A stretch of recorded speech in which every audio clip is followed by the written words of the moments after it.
আসসালামু আলাইকুম। প্রিয় শিক্ষার্থী ভাই বোনেরা, বিদ্যাবাড়ি লাইভ ক্লাসরুমে আপনাদেরকে স্বাগত জানাচ্ছি। আশা করি সবাই আল্লাহর রহমতে ভালো আছেন ইনশাআল্লাহ। ভাই ওই পিকচারটা একটু দেওয়া যাবে নাকি, যেটা আছে আর কি বোর্ডে, স্টুডেন্টদের সাথে একটু শেয়ার করতাম। ওই যে একটা পিকচার ছিল, ওইটাই একটু আমাদের সাথে কথা বলতাম। এই একটু আগে পিকচার দেখালেন না, লেকচার 1, লেকচার 2, লেকচার 3। এটা কে? ইশরাত জাহান বলতেছেন সাউন্ড নাই। কি বলে আম্মাজান, সাউন্ড আছে তো? স্যার কেমন আছেন? মিতু বলছেন, জি মিতু আলহামদুলিল্লাহ, আল্লাহ অনেক ভালো রাখছে। আব্দুল কাদের ভাই, আমাদের জবির ভাই বলতেছেন সাউন্ড ওকে। মিতু সাউন্ড ওকে। জে কে, আচ্ছা ওয়ালাইকুম আসসালাম, ওকে ভাইজান। স্যার প্যাসেজের সমাধান দেন। আচ্ছা বাবা, প্যাসেজের সমাধান দিব, সমস্যা নাই। সুবর্ণা দিলারা, আচ্ছা যাব। ওকে, এখানে আপনাদেরকে আপনাদেরকে ওই যে টপিক ফিক্স করে দেওয়া হয়েছে। আপনারা অনেকেই কমেন্ট করতেছিলেন যে আমাদেরকে কোন টপিক, মানে কোন ক্লাসে কোন টপিক হবে, কবে কোনটা হবে, এটা আমরা জানি না। সাম হোমওয়ার্কটা কি সাবমিট করব? সাহেদ ভাই, আল্লাহ আকবার, এতদিনও সাবমিট করেন নাই না? আচ্ছা।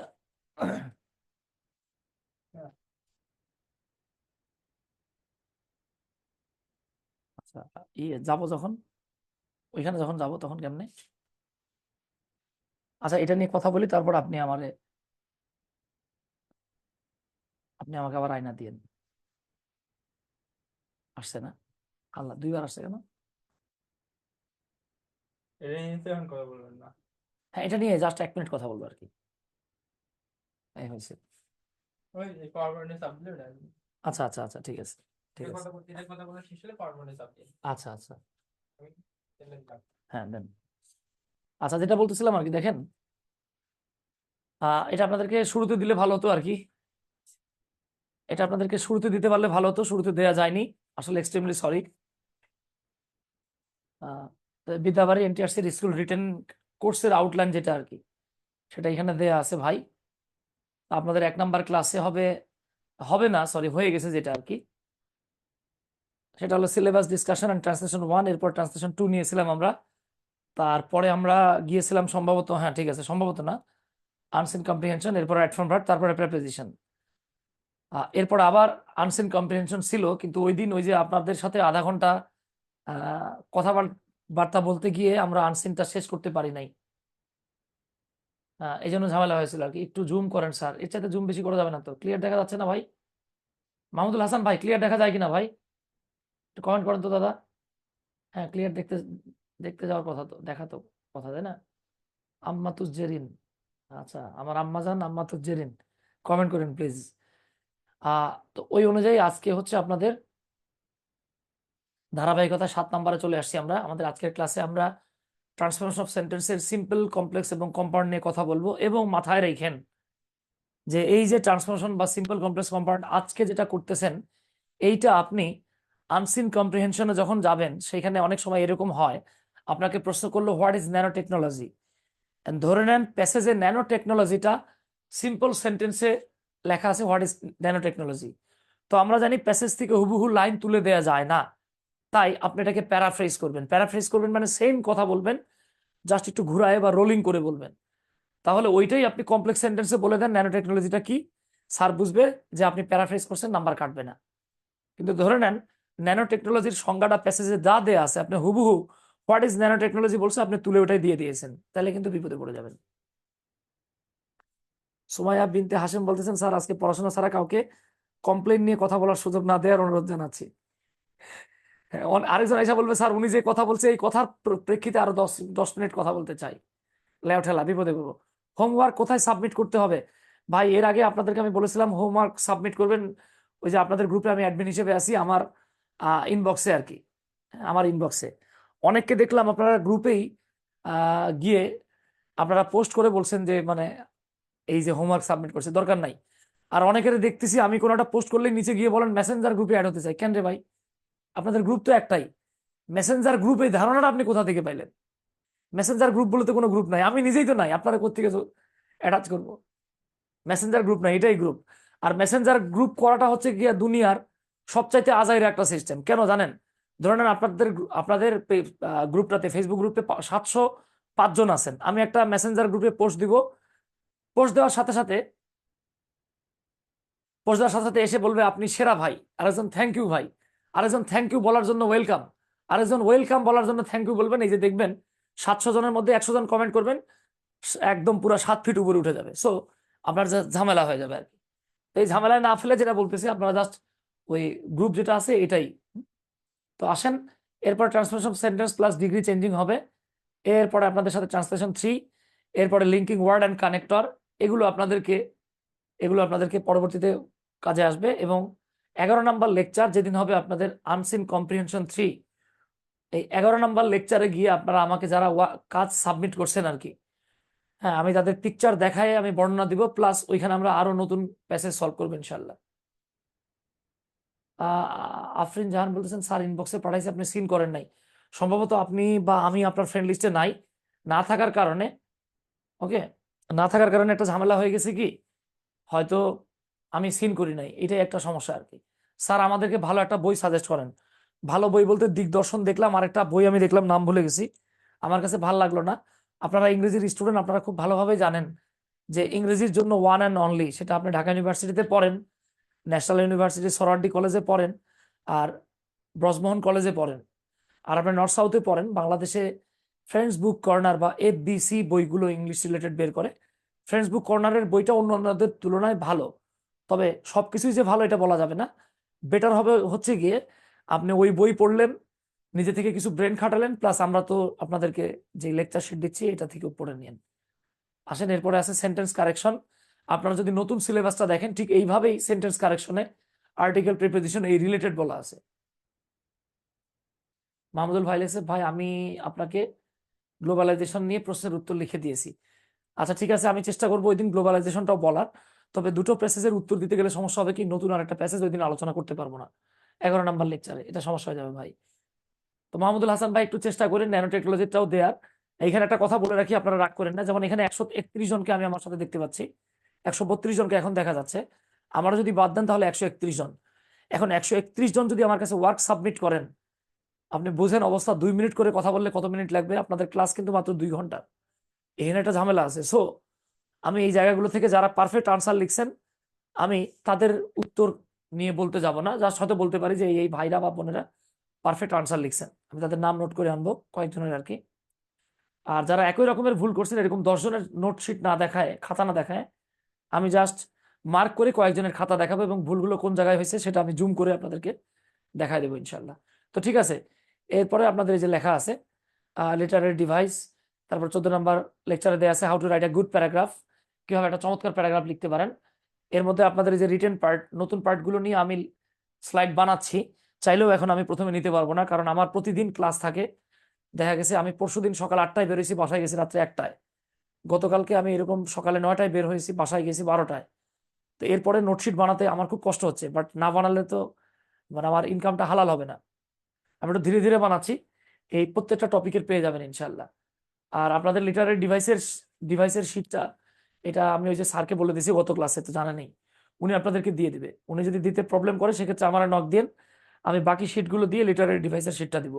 লিটারেরি ডিভাইসের শিটটা আপনার একদিন পড়লে হবে ইনশাল্লাহ, একদিন, সর্বোচ্চ 2 দিন পড়তে হবে। স্যার ক্লাস 6টা, স্যার ক্লাস কি 6টা পর্যন্ত হবে? জি, আজকে 6টার সময় ক্লাস শেষ আপনাদের। তাহলে আসেন, আমাদের আজাইরা ইন্ট্রো শেষ। এইবার আমরা আমাদের ক্লাসে চলে যাই।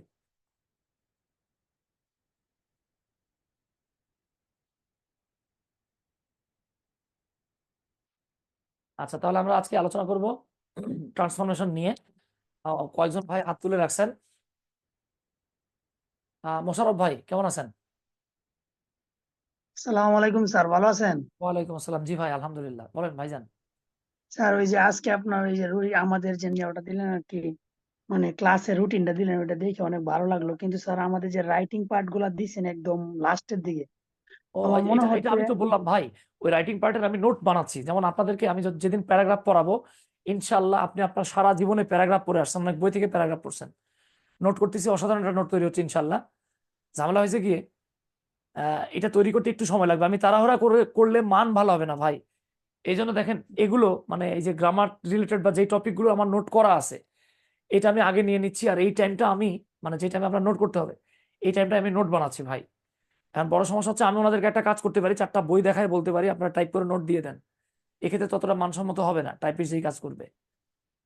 হ্যাঁ, ও আচ্ছা আচ্ছা স্যার, এটা হচ্ছে মূল অসংখ্য কারণ আর কি ধন্যবাদ, ভাই। আপনি আমাদের জন্য কষ্ট করতেছেন, আপনাকে অসংখ্য হ্যাঁ, ধন্যবাদ। আচ্ছা আপনি পারলে স্যার একটু ওই যে অন্য ক্লাসগুলোকে স্কিপ করে স্যারকে বলবেন, আমাদের আমাদের হেড যে স্যার আছে ওনাকে বলবেন যে আপনি আমাকে একটু অন্য ক্লাস একটু কম দিয়ে আমাকে এদিকে একটু সময় দেওয়ার সুযোগ দেন, তাহলে আমার নোটগুলো একটু তাড়াতাড়ি হয়, এভাবে একটু ইনশাল্লাহ, চেষ্টা করবেন। ধন্যবাদ স্যার। ইনশাল্লাহ। আচ্ছা ভাইজান, রশিদুল হাসান ভাই বলেন, রাশিদুল হাসান হাসান ভাই।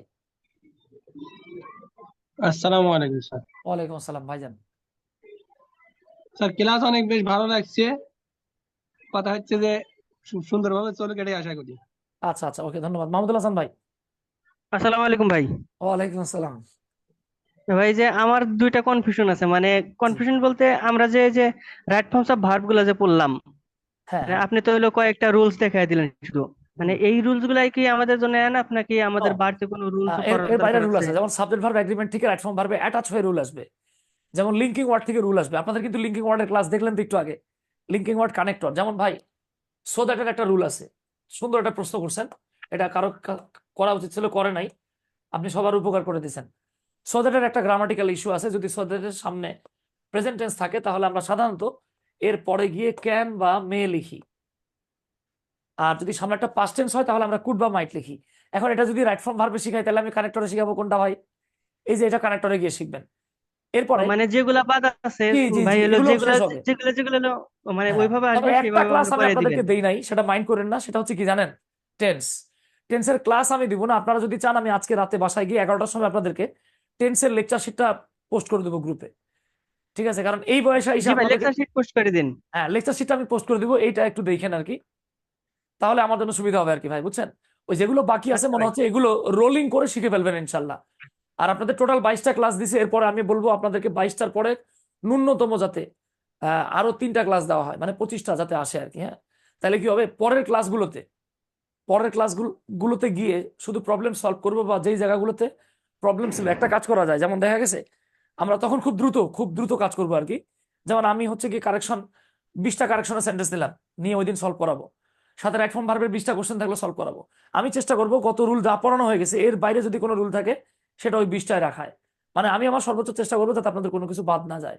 এই 22টা তো ফিক্সড, আমি বলবো, আমি কর্তৃপক্ষকে বলবো, আপনারা আমার সাথে সাথে বলেন, সবাই মানে একজন বলা দরকার নেই, 10 15 20 জন 25 জন বলবেন, ফোন করে বলবেন আর কি, হ্যাঁ, যে ভাই আমাদের আর 2 একটা সলভ ক্লাস লাগবে।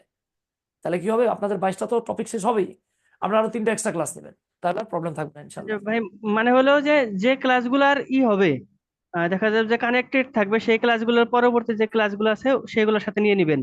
হ্যাঁ হ্যাঁ হ্যাঁ, সেগুলোর সাথে নিয়ে নেবো ভাই। আচ্ছা ভাই। আচ্ছা, আসসালামু ওকে, আলাইকুম। ওয়ালাইকুম আসসালাম। আচ্ছা, আম্মাতুজ জেরিন, জি জেরিন বলেন, দ্রুত বাবা, আমি টপিকে চলে যাব। বিনা আক্তার বলতেছেন কোন বইটা পড়বো? ফ্রেন্ডস বুক কর্নারের বইটা পড়তে পারেন। আচ্ছা, আম্মাতুজ জেরিন কথা বলে না, ঠিক আছে তাহলে আমি, আচ্ছা জান্নাতুল মাওয়া দ্রুত বলেন, জান্নাতুল মাওয়া। স্যার আসসালামু আলাইকুম। ওয়ালাইকুম আসসালাম। Sir Jerin sir. জি জি জেরিন বলেন। স্যার আমার রাইট ফর্ম অফ ভার্বস নিয়ে একটা কারেকশন ছিল, যদি একটু করে দিতেন। জি বলেন। স্যার একটা sentence, none of the students ব্রেকেটে স্যার গেট ফুল মার্কস, এটা স্যার একটু যদি ঠিক করে দিতেন। আপনি আসলে রাইট ফর্ম ভার্বের কথা বলছেন, এটা রাইট ফর্ম ভার্ব না, এটা এটা না, এটার নাম হচ্ছে সাবজেক্ট ভার্ব এগ্রিমেন্ট, আমরা লেকচারে পাবো। তারপর আপনি যেহেতু বলছেন আমি এখানে বলে দেই, দেখেন এই জি স্যার। নান অফ, জি স্যার। তারপরে নো, তারপরে না, the majority of, students. All of ইত্যাদি, এরপরে যে নাউন থাকবে সেই নাউন অনুযায়ী ভার্ব হবে। এরপরে নাউনটা সিঙ্গুলার হলে ভার্ব হয় সিঙ্গুলার, এরপরে নাউনটা প্লুরাল হলে ভার্ব হবে প্লুরাল। ভার্বে ওকে, প্লুরাল স্যার। যেমন দেখেন আমি যদি বলি নান অফ দা ইনফো, এখন ইনফো মানে ইনফরমেশন, ইনফরমেশনকে কাউন্ট করা যায় না, সো এটাকে সিঙ্গুলার, ইজ ফেক, অর্থাৎ আমি আপনাকে অনেকগুলো ইনফরমেশন দিয়েছি, আমি এখন বলতেছি none of the information is fake, কোনো ইনফরমেশন ফেক না, যেহেতু ইনফরমেশনটা সিঙ্গুলার তাই আমি ভার্ব কি লিখছি বাবা, সিঙ্গুলার। এখন সিঙ্গুলার। আমি যদি বলি নান অফ দা বয়েজ, যেহেতু নান অফ এর পরে এবার দেখেন নাউন কিন্তু প্লুরাল চলে আসছে, সো আপনি বলবেন আর হিয়ার, অর্থাৎ অনেকগুলো ছেলে এখানে প্রতিদিন খেলাধুলা করে, আপনি আমার ফোন দিয়ে জিজ্ঞেস করলেন যে ভাই আমাদের বাসার নিচে যে ছেলেরা আসে আজকে কেউ আসছে, তখন আমি বললাম none of the boys R here, এখানে আজকে কোনো ছেলে মেয়ে নাই, ছেলেরা আসে নাই।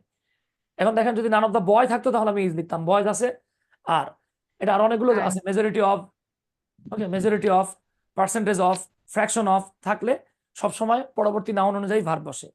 If the noun is singular then verb will be singular, if the noun is plural then verb will be plural. Okay, এই হলো কি ঘটনা আর কি। তাহলে আপনার ওই প্রশ্নের উত্তরটা আপনি এবার মিলায় নেন। জি স্যার, থ্যাংক ইউ। আচ্ছা, থ্যাংক ইউ। তাহলে আসেন আমি আমার টপিকে চলে যাই। মাথায় রেখেন আজকের যে টপিকটা এটা রিটেনের জন্য আপনি বলতে পারেন একটা James. Okay, transformation of sentence আপনি যদি না শিখেন রিটেনে বিপদে পড়বেন। দেখেন, ধরেন আপনি একটা প্যারাগ্রাফ লিখতেছেন, একটা প্যারাগ্রাফে আপনার লাইন আছে 10টা, কথার কথা 10 লাইনের আপনি একটা প্যারাগ্রাফ লিখতেছেন। এখন আপনি যদি 10টাই সিম্পল সেন্টেন্স লেখেন তাহলে নাম্বার ভালো পাবেন না। আপনাকে কি করতে হবে? It will be the combination of simple, complex and compound. 3 রকমের সেন্টেন্সের কম্বিনেশন আপনার হওয়া উচিত। ধরে নেন আপনি 5টা সিম্পল সেন্টেন্স লিখলেন, আপনি 2টা কমপ্লেক্স সেন্টেন্স লিখলেন, আপনি 3টা কম্পাউন্ড সেন্টেন্স লিখলেন। এই যে দেখেন কম্বিনেশন হয়ে গেল। তাই সিম্পল, কমপ্লেক্স, কম্পাউন্ডটা শুধুমাত্র গ্রামারের টপিক না ধরে আপনি এটাকে ধরে রাখেন যে আপনার পরীক্ষায় ফ্লুয়েন্টলি বা ফ্রিকোয়েন্টলি খুব ভালোভাবে লেখারও একটা মাধ্যম। তাহলে আসলে আমরা ট্রান্সফরমেশন অফ সেন্টেন্সে চলে যাচ্ছি। তো আমি ধরে নিচ্ছি আপনারা তো ক্লজ পারেন সবাই, তাই না? ক্লজ একটু কমেন্ট করেন তো, আপনারা কি ক্লজ পারেন? আচ্ছা, সাইদ ভাই বলতেছেন পারে। 929275, আহারে আমি বারবার বলছি নাম লিখে রাখবেন, নাম না লিখলে আপনি শরীফ না শরীফা চেনা যায় না তো ভাই। আচ্ছা, কেউ বলতেছেন জি, কেউ বলে হুম, কেউ বলে জি না। আচ্ছা, আমি আমি জাস্ট হালকা একটু বলে নেই, তাহলে আমার জন্য সুবিধা হবে। হ্যাঁ, আচ্ছা, তাহলে খেয়াল করেন, ক্লজে যাওয়ার আগে আমি একটু ছোটখাটো কথা বলে নেই। আপনারা মনে হয় ফাইনাইট ভার্ব এবং নন ফাইনাইট ভার্ব সম্পর্কে পড়েছেন। হ্যাঁ, আপনাদের আসলে 25টা ক্লাস, তো আমার মনে হয় 50টা ক্লাস হলে মজা পাইতাম আর কি, মনের মাধুরী মিশায় পড়ানো যেত। যাক, তাহলে ফাইনাইট ভার্ব আর আরেকটা হচ্ছে non finite verb. Finite verb কাকে বলে একদম সিম্পলি মাথায় রাখবেন, যে ভার্ব দেখে টেন্স চেনা যায়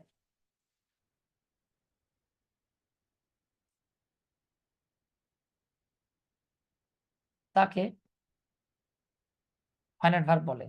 The verb by which we can identify any tenses is called finite verb. যে ভার্ব দেখে টেন্স চেনা যায় তাকে ফাইনাইট ভার্ব বলে। এটাকে আরেকটা বড় সংজ্ঞা দিয়ে বলা যায়, সেটা হচ্ছে টেন্স এবং পার্সন পরিবর্তন করলে যে ভার্বের রূপের পরিবর্তন হয় তাকে ফাইনাইট ভার্ব বলে। বাট আমাদের আজকে কাজ চালানোর জন্য যতটুকু লাগে আমি শুধু তো ততটুকু বলতেছি। ওকে, জি সানজিদা বলেন।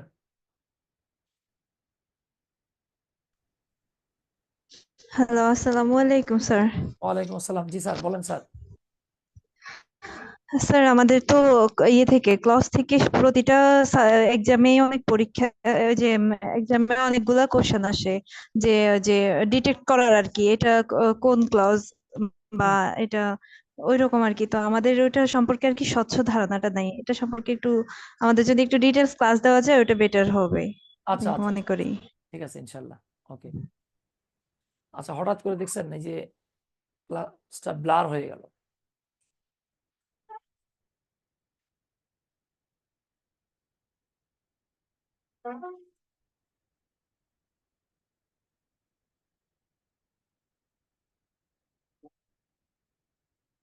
ম্যাডাম, আর এই ক্যামেরা তো প্রবলেম করতেছে, আমি এনটিআরসি লাইভ ব্যাচে আছি, যত সমস্যা এই ব্যাচে হইলে হবে নাকি?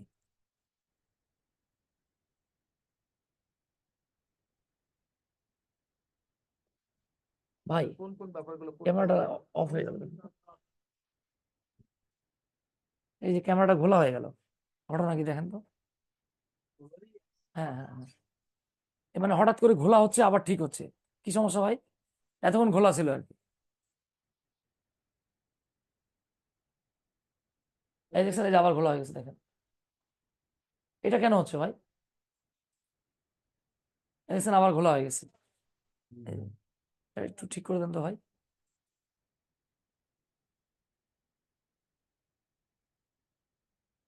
মেঘাচ্ছন্ন বোর্ড, জি।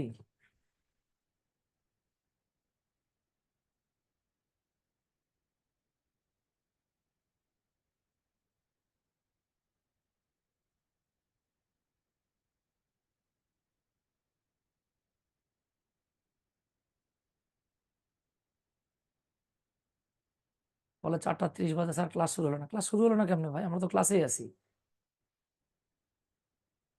ঠিক আছে তো, আপনি দাঁড়ায় থাকবেন না, 10 মিনিট আমি আপনার নড়তে দিব না। আচ্ছা তাহলে দেখেন, কিন্তু এই যে ফাইনাইট ভার্ব, যে ভার্ব থেকে টেন্স চিনবেন সেটার নাম হচ্ছে ফাইনাইট ভার্ব।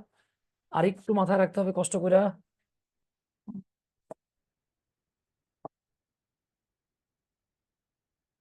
আমরা এই পাশে কিছু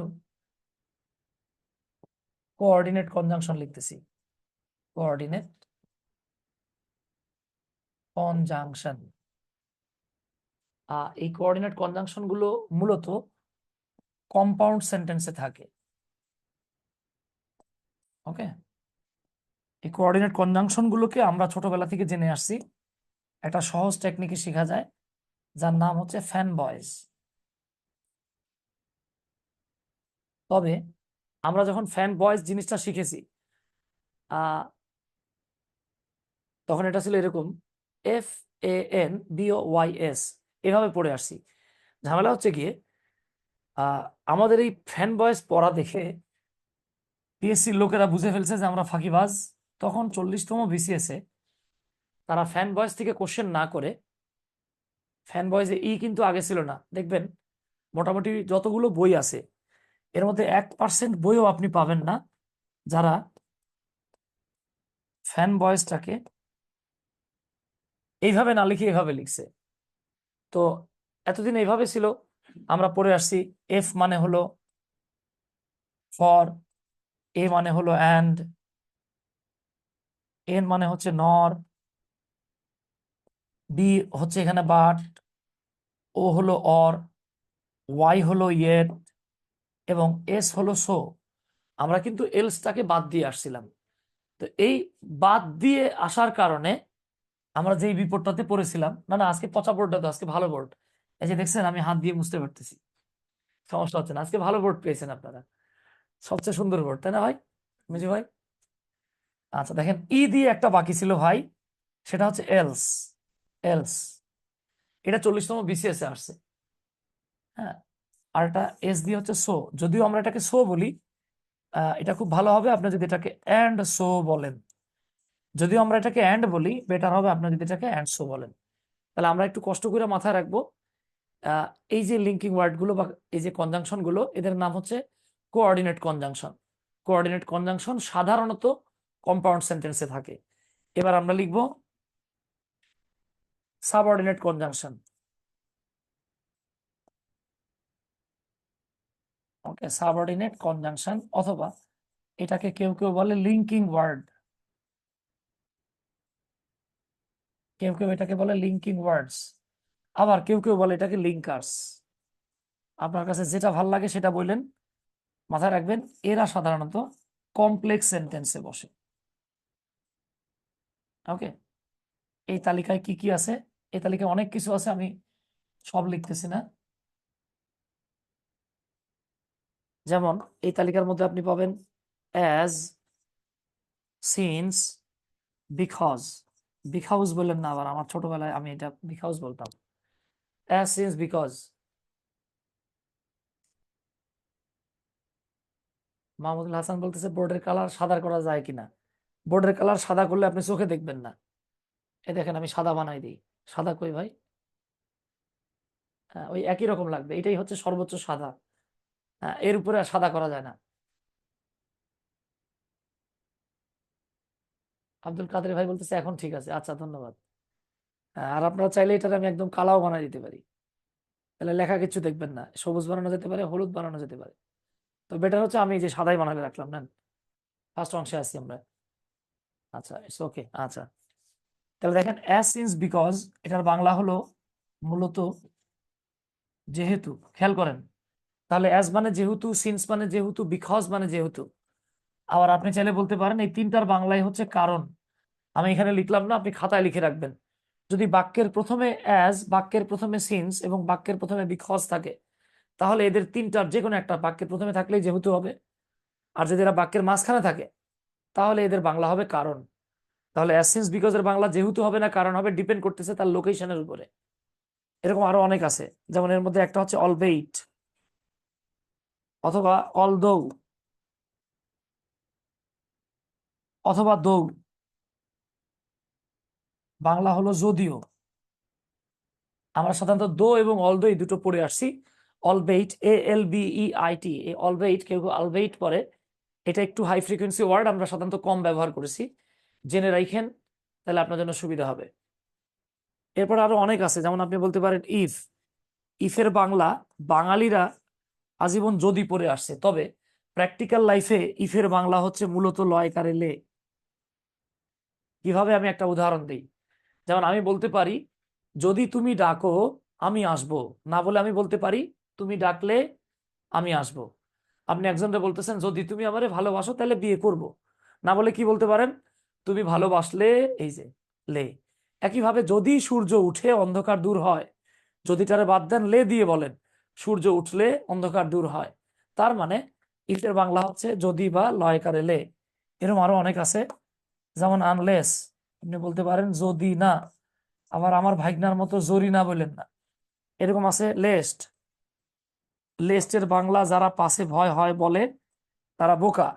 লেস্টের বাংলা হচ্ছে যাতে না। আমি এটা কানেক্টরের ক্লাসে, কনজাংশনের ক্লাসে, লিঙ্কিং ওয়ার্ডের ক্লাসে ডিটেলস ব্যাখ্যা করব। এরপরে আছে সো দ্যাট, বাংলা হলো যাতে। আবার বলি না ধরে যাতা দেয় ঘাড়ের মধ্যে, যাতে মানে এই জন্য যে। এরপরে আপনি আরো পাবেন এরকম। অটো ফোকাস, সালাম আলাইকুম স্যার। অটো ফোকাস মানে আমি সরে গেলে সমস্যা হবে। আচ্ছা আচ্ছা।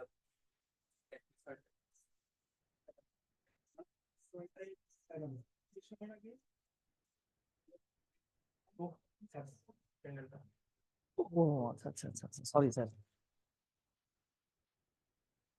আমি স্যার আসি 9টা পর্যন্ত। আপনি 11টা স্যার।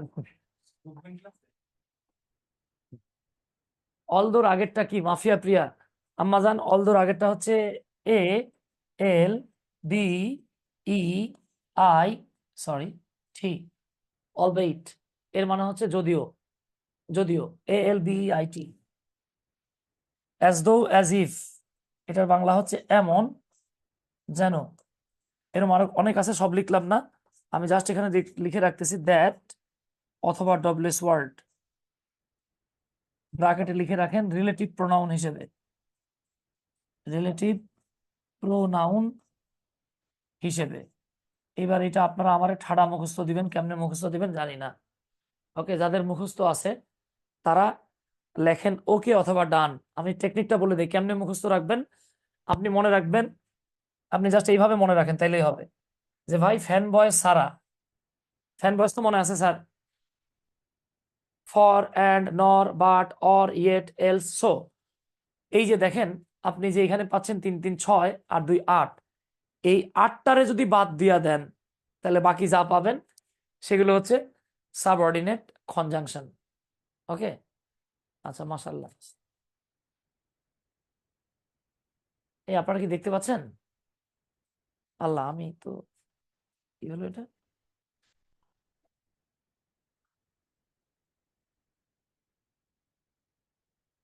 কি হলো, আমি তো দেখতে পাচ্ছি না।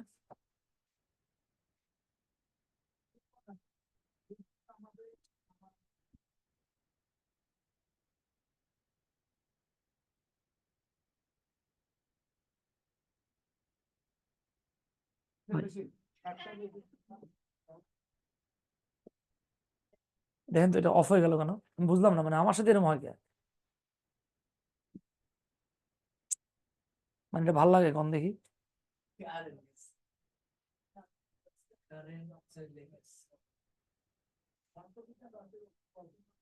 মানে স্টুডেন্টদের কমেন্ট পড়তে পারবো না তো আমি নাইলে। ওই যে না, এটা কি?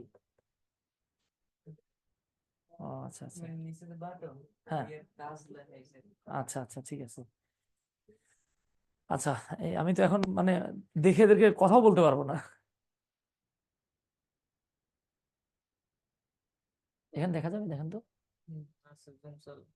জুম চালু আছে তো, ঠিক আছে। জানতো ভাই, মানে আমার লাক খারাপ নাকি স্টুডেন্টদের লাক খারাপ আমি বুঝতেছি না ভাই। এই ব্যাচে গেলে প্রতিদিন একবার বোর্ড হ্যাং হবে, একবার বোর্ডের চুলকানি হবে, গ্যাস্ট্রিক হবে।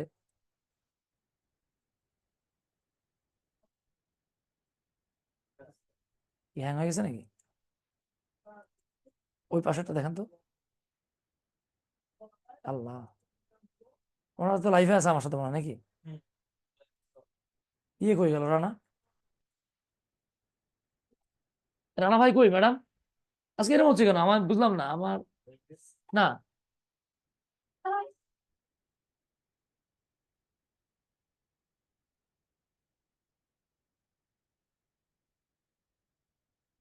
একটা ক্লাসের ফ্লোতে চলে গেলাম, এই ফ্লো।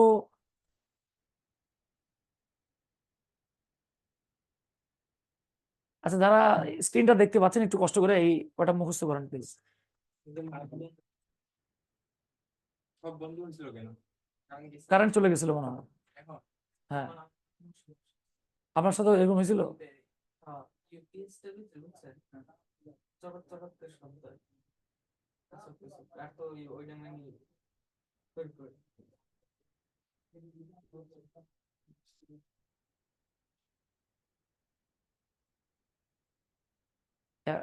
স্টুডেন্টরা কি দেখতে পাচ্ছে? হ্যাঁ, স্যার প্রবলেম নাই, বোঝা যায়, কন্টিনিউ করেন বাবা। আপনাদের এতক্ষণ তো কমেন্টেই দেখা যাচ্ছিল না। আপনি দেখতে পাচ্ছেন না? হ্যাঁ, হ্যাঁ। ওরা ঠিকই দেখতে এখন ওরা দেখতে পাচ্ছে, আমি বুঝবো কেমন ওরা দেখতেছে? আমি তো এই টেনশনে ছিলাম। দেখা গেছে পড়াই গেলাম, ওনারা কিছু দেখলো না, আমি তখন কি করবো? যাক আলহামদুলিল্লাহ, এখন দেখা যাচ্ছে। একজন লিখছেন গয় বাংলা না, ও জয় বাংলা। স্যার বুঝতে পারছি। আচ্ছা, আমি বেসিক থেকে শিখাচ্ছি ভাই। হ্যাঁ, আমি খুব উইক, একজন বলতেছে কোনো সমস্যা নাই, আমি তো ক্লাস করাচ্ছি, প্লাস একটা ফাইল দিয়ে দেবো বাবা, এক ফাইলে যথেষ্ট। এটা নেগেটিভলি নিয়েন না, এটা হচ্ছে পিডিএফ ফাইল আর কি। হ্যাঁ, তাহলে আর ঝামেলা থাকবে না। আচ্ছা, তাহলে আমি ধরে নিচ্ছি এটা আপনাদের মুখস্থ আছে। সেটা হচ্ছে কোঅর্ডিনেট কনজাংশনটা আমরা মাথায় রাখবো, বাকিগুলো অটো হয়ে যাবে। হ্যাঁ, এর বাইরে আরেক ধরনের কনজাংশন আছে যাদেরকে বলা হয় কোঅর্ডিনেট কনজাংশন। কি বলা হয় বাবা? কো সরি কো রিলেটিভ কনজাংশন।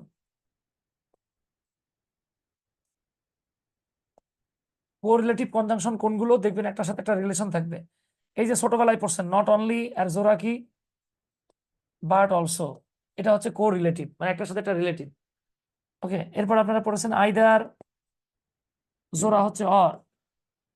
এরপরে পড়ছেন নাইদার, জোড়া হচ্ছে নর। এরপরে পড়ে আসছেন ওয়েদার, জোড়া হচ্ছে অর। এগুলোকে কো রিলেটিভ বলা হয়। তো মাথায় রাখবেন, কোঅর্ডিনেট আর কো রিলেটিভ মূলত কম্পাউন্ড সেন্টেন্স গঠন করে, আর সাবঅর্ডিনেট কনজাংশন বা লিঙ্কিং ওয়ার্ড গুলো কমপ্লেক্স সেন্টেন্স গঠন করে। ওকে, আচ্ছা ঠিক আছে। স্যার আমার আনসার সহ, স্যার আনসার সহ দিন, এই কাম সারছে, আনসার তো দেওয়া যাবে না, আনসার আপনারা করবেন। এইবার আসেন স্যার, তাহলে এখন আমরা একটু ক্লজ নিয়ে কথা বলি। ক্লজ। আচ্ছা, আমি দুই একজনের প্রশ্ন করব। আমি একটু আগে কথা বলছি, এখন বলতে না পারলে খবর আছে, যে পারবে না তার পাশে যাকে দেখা যাবে তার কিলানো হবে। হ্যাঁ, পুরোনো দিনের নিয়ম। এখানে সবচেয়ে নিরীহ লোক কাকে দেখব?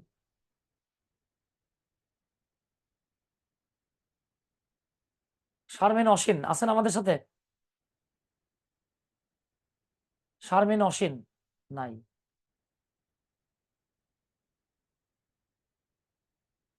জিনিয়া আছেন? জিনিয়া নাই। মঞ্জু ভাই আছেন? মঞ্জু ভাই নাই। ছেলে মানুষ কইরি, সব তো মেয়ে। মজিবুর রহমান আছেন? এমডি মজিবুর। আতোয়ারুল ইসলাম, বাহ, সেই তো কেউ নাই। হ্যাঁ, আমার ভাইগনার মতো বলবেন মামা আমি সব পারি, খালি যে যেটা জিগাবেন সেটা সারা পারি। আচ্ছা, সাজিদা সেলিনা। রশিদুল হাসান ভাই না? আচ্ছা, রশিদুল ভাইয়ের প্রশ্ন করবো না। জি রশিদুল ভাই, আসসালামু রশিদুল ভাই আলাইকুম স্যার। বলেন, জি ফাইনাইট স্যার। ভার্ব কাকে বলে? লাভ ভাই। জি স্যার। ফাইনাইট ভার্ব কাকে বলে, তাড়াতাড়ি কোন। যে ভার্ব দেখে টেন্স চেনা যায় সেটাই হচ্ছে ফাইনাইট ভার্ব। মাশাআল্লাহ, লালচাঁদ বাদশাহ, ধন্যবাদ। তাহলে দেখেন আমরা মাথা রাখবো, সংক্ষেপে লিখতেছি। আচ্ছা, পুরোটা লিখে দিই।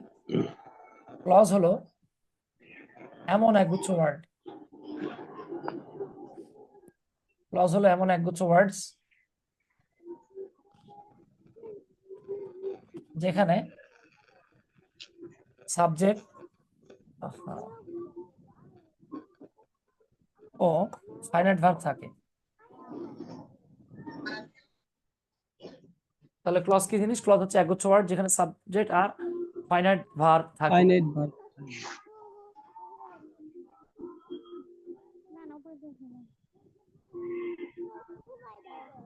স্যার হ্যাঁ স্যার, স্যার এই জন্য আমি সবাই মিউট করে দিই। স্যার হ্যাঁ বলেন স্যার। স্যার পিডিএফটা যদি দেন আনসার সহ দিয়েন স্যার, অনেকগুলো পারেন না তখন আচ্ছা ঠিক আছে, কনফিউশন আমি হয় আনসার স্যার। সহ দিয়ে দেবো ইনশাল্লাহ। ওকে ওকে, ঠিক আছে। আসসালামু আলাইকুম স্যার। ওয়ালাইকুম আসসালাম স্যার। স্যার আমার কোশ্চেন ছিল, আপনি যে আনসার পেসেজ গুলো দিচ্ছেন ওগুলো কি কারো কোশ্চেনেরই আনসার দিচ্ছেন, মানে কারো ব্যাপারই দেখছেন? না না, খাতা কারোটা দিইনি, আমি কয়েকজন একটা দেখছি। হ্যাঁ স্যার, তো আমি তো আপনাকে পাঠিয়েছি, আবার আপনি আমার ফ্রেন্ড লিস্টও আছেন কিন্তু সিন হয়নি। ও আচ্ছা বাবা, আমি ওই যে 2 দিন বললাম তো, আমি পরশুদিন রাতে বাসায় গেছি এই 1টার পরে, কালকে 12টার পরে, এই জন্য হয়তো আমি দেখি নাই। আবার অনেক সময় আমার ফোন কিন্তু আমার বাচ্চা চালায়, সিন হলেই ভাইবেন না আমি সিন করছি। হ্যাঁ, বাচ্চা মানে বড়টা না আর কি, যেটা বাবু খাইছো বলি ওইটা না, মানে আমার বউয়ের পেটেরটা আর কি। ও মাঝে মাঝে আমার ফোন দিয়ে গেম টেম খেলে, তো তো সিন করলেই ভাইবেন না স্যার সার্চ আমাদের গুরু, আমাদের বিদ্যাবাড়ি থেকে পরীক্ষা নেওয়া শুরু করবো কবে থেকে? এটা আমি বলতে পারলাম না, ভালো কথা বলছেন, জেনে জানাইতে হবে। হ্যাঁ, এটা আমি বলতে পারি না। ঠিক আছে, আমার সাথে এতক্ষণ কথা বলতেছিলেন কি? আফরিন জাহান। জি স্যার। আফরিন বলেন, আমি এখন একটা অংশ লিখবো, আপনি বলবেন এটা ক্লজ অর নট, খুব দ্রুত। She found me, clause or not? Sir এটা ক্লোজ। এটা ক্লোজ, তাই না? আচ্ছা, এটা ক্লজ, ঠিক আছে বাবা। খেয়াল করেন তো, আমরা বলেছিলাম ক্লজ হতে গেলে কি থাকতে হয়? একগুচ্ছ ওয়ার্ড। একটা একগুচ্ছ ওয়ার্ড মানে কয়টা? স্যার একগুচ্ছ একগুচ্ছ মানে মানে ন্যূনতম 2টা, তাই তো? তাহলে দেখেন তো এখানে 1 2 3 একগুচ্ছ ওয়ার্ড আছে কিনা? আছে। এরপর একটা সাবজেক্ট থাকতে হয়, এখানে সাবজেক্ট আছে কিনা? জি স্যার আছে। আচ্ছা, আর এই যে ফন্ট, যে ভার্ব দেখে টেন্স চিনা যায় তাকে ফাইনাইট ভার্ব বলে। আপনি এটা দেখে ফিউচার টেন্স চিনছেন কিনা? স্যার এটা তো ফার্স্ট টেন্স। এটাই দেখলাম, আপনি কি বলেন? যদি বলতেন ফিউচার চিনি স্যার, হ্যাঁ স্যার, তাহলে খবর ছিল। তাহলে দেখেন, যেটা দেখে টেন্স চিনা যায় সেটাকে কি বলা হয় বাবা? Finite verb. ফাইনিট বা তার মানে দেখেন এই গুচ্ছটাতে এখানে একগুচ্ছ ওয়ার্ড আছে, একটা সাবজেক্ট আছে, একটা ফাইনাইট ভার্ব আছে, তাই আপনি এটাকে বলবেন ডেফিনেটলি এটা একটা ক্লজ। এবার আফরিন, আচ্ছা এবার আফরিন না, এবার জাফরিন বলবে। দাঁড়ান, এবার আমরা আরেকজনকে প্রশ্ন করব, যে কোনো একজনকে র্যান্ডমলি প্রশ্ন করব। আকলিমা সুমি আছেন? আমি বলবো স্যার আমি তো নাই, তাহলে কথা ইয়েস বলতে। Sir. Aklima Sumi, yes sir, বলেন আছে তো। স্যার। আমি একটা আমি আমি একগুচ্ছ ওয়ার্ড লিখবো, আপনি বলবেন এটা ক্লজ অর নট, ঠিক আছে? ওকে ধরেন আমরা লিখলাম ইফ শি ইনভাইটস আস, এটা আপনার কাছে ক্লজ মনে হয় কি হয় না? স্যার, এটা তো ক্লোজ। এটা ক্লজ শিওর আপনি? জি স্যার। আফরিন, আপনার কাছেও কি সেম মনে হয়? জি স্যার এটা ক্লোজ, কিন্তু হচ্ছে এটা সাবঅর্ডিনেট ক্লোজ। আরে বাবা, গুড, তো বাঘের বাচ্চা, গুড। দেখেন ক্লজ মানে একগুচ্ছ ওয়ার্ড, এই যে 1 2 3 4 একগুচ্ছ ওয়ার্ড আছে, একটা সাবজেক্ট থাকতে হয়, এই যে দেখেন একটা সাবজেক্ট আছে, একটা ফাইনাইট ভার্ব থাকতে হয়। ফাইনাইট ভার্ব মানে the verb by which we can identify any tense. Okay, তাহলে যে ভার্ব দেখে টেন্স চিনবেন সেটাই হচ্ছে স্যার ফাইনাইট ভার্ব, তাই না? তাহলে দেখেন তো এইখানে কি ফাইনাইট ভার্ব আছে? জি আছে কিনা? স্যার আছে। আছে। ইনভার্স দেখে আমি বুঝতে পারতেছি এটা হচ্ছে প্রেজেন্ট টেন্স, প্রেজেন্ট টেন্স চেনা গেলেই ফাইনাইট ভার্ব। তাহলে এইটাও হলো একটা ক্লজ। তবে দেখেন, যদিও দুটোই ক্লজ, তবে এইখানে একটা মানে ঝামেলা আছে। ঝামেলাটা কি সেটার ব্যাখ্যা দিচ্ছি আমি। প্রথম ক্লজটার বাংলা হলো যদি সে আমাকে ফোন করে, সরি সে আমাকে ফোন করেছিল। দ্বিতীয়টা হচ্ছে যদি সে আমাকে দাওয়াত দেয়। এখন দেখেন দুটোই ক্লজ, তবে দুটো ক্লজের অর্থ প্রকাশের ধরন কিন্তু সেম না।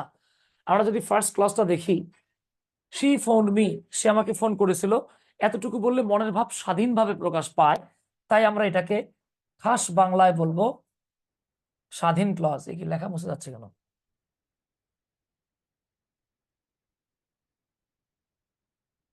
তাই আমরা এটাকে বলবো স্বাধীন ক্লজ। কি ক্লজ বাংলায়?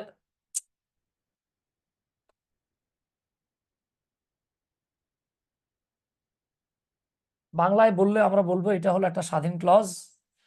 আর যদি ইংরেজিতে বলি তাহলে আমরা বলবো এইটার নাম হলো ইনডিপেন্ডেন্ট ক্লজ। তাহলে স্বাধীন ক্লজ কাকে বলে?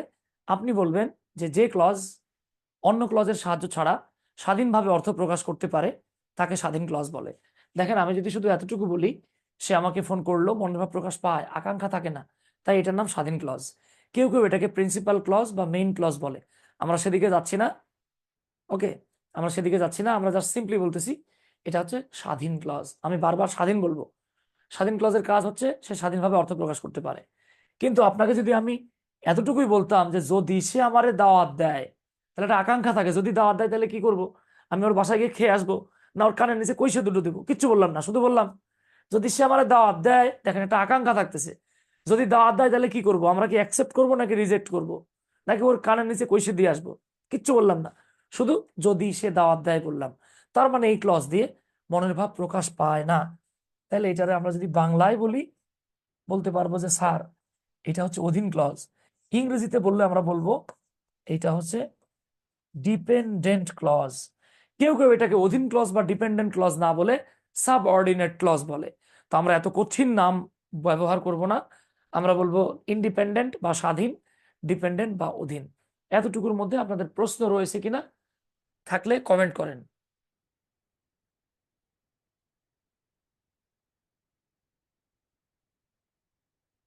ওকে, আচ্ছা, ধন্যবাদ। তাহলে বিষয়টা দাঁড়াচ্ছে যেই ক্লজ অর্থ প্রকাশ করে সেটা স্বাধীন, না করলে অধীন। এরকম আমি আরেকটা উদাহরণ লিখতেছি। ধরুন আমি লিখলাম দো, হ্যাঁ, আমি আপনাদেরকে একটু আগে বলেছিলাম albeit he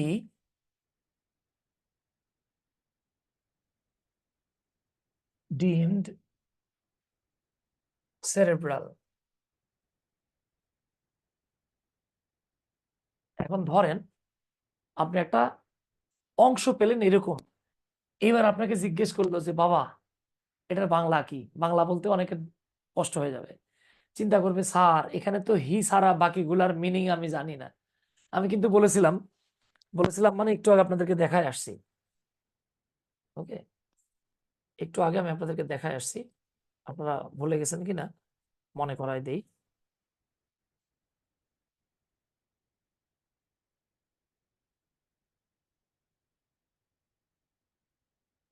এই যে দেখেন, মনে পড়বে, আমি একটু আগেই আপনাদেরকে দেখা আসছিলাম।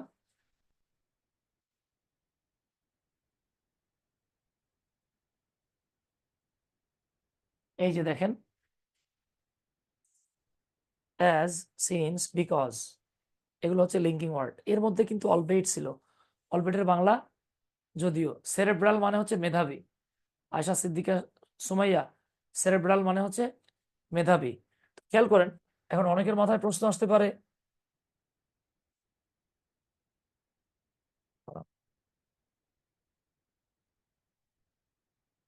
সেন্টেন্সটা আমি আবার লিখি, এটা ডিলিট হয়ে গেছে। albeit he deemed cerebral। Deemed মানে হচ্ছে সিমড, মনে হওয়া, যদিও তাকে মেধাবী মনে হয়েছিল। দেখেন তো, এতটুকু বললে কি মনে ভাব প্রকাশ পায়? পায় না। এখন বলতে পারেন স্যার যদি এরকম হয় যে আমি আসলে একটা ওয়ার্ডেরও মিনিং জানি না, তাহলে আমি কেমনে বুঝবো এটা স্বাধীন নাকি অধীন? দেখেন, স্বাধীন নাকি অধীন বোঝার জন্য ওয়ার্ড মিনিং জানার দরকার নাই। আপনি যেটা মাথায় রাখবেন, এই যে লিঙ্কার গুলোকে দেখতেছেন, এই লিঙ্কার গুলো যার সামনে থাকবে সেটাই অধীন হবে। ওকে, তাহলে আমি কিন্তু আগেই বলছি আপনাদেরকে যে ফ্যান বয়েস গুলো কোঅর্ডিনেট, বাকিগুলো সাবঅর্ডিনেট। তাহলে সাবঅর্ডিনেট কনজাংশন যদি কোনো সেন্টেন্সের সামনে থাকে তাহলে সেটা কনফার্ম অধীন। ওকে, এটাকে আমি এইভাবে বলতে পারতাম, কিন্তু দেখেন, অলদো হি ওয়াজ ব্রিলিয়ান্ট। দেখেন এখন কিন্তু খুব সহজে মিনিং বোঝা যাচ্ছে, তাই না? তো দেখেন, আমি যদি শুধু বলি হি ওয়াজ ব্রিলিয়ান্ট, অলদোটাকে কেটে দেই, তাহলে এটা হয়ে যাবে স্বাধীন। আর যদি সামনে আমি অলদোটাকে দিয়ে দেই তাহলে হয়ে যাবে অধীন। তাহলে বলেন তো স্বাধীন অধীন চেনার সহজ টেকনিক কি? সহজ টেকনিক হচ্ছে যে ক্লজের সামনে লিঙ্কার থাকে সেই ক্লজটি ডিপেন্ডেন্ট ক্লজ হয়। এই নোটটা মাথায় রাখেন। নোট,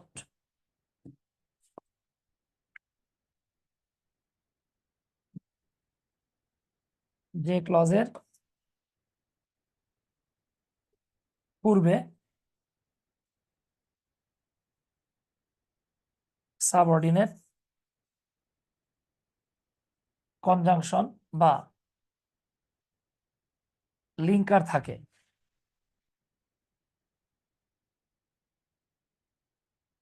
সেই ক্লজটি বাংলায় বললে আমরা বলবো অধীন ক্লজ, ইংরেজিতে বললে আমরা বলবো ডিপেন্ডেন্ট ক্লজ।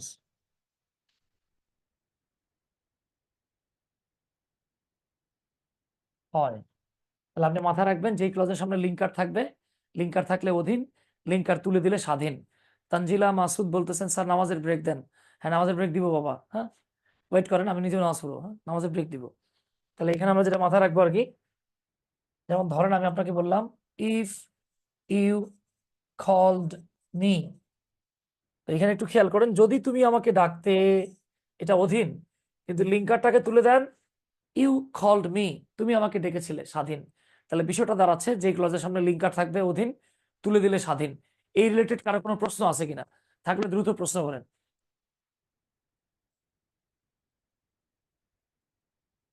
আচ্ছা, তাহলে আমি এবার একটা বাক্য লিখতেছি। সিন্স হি ওয়াজ সিক, এরকম হয় কেন? সিন্স হি ওয়াজ সিক, হি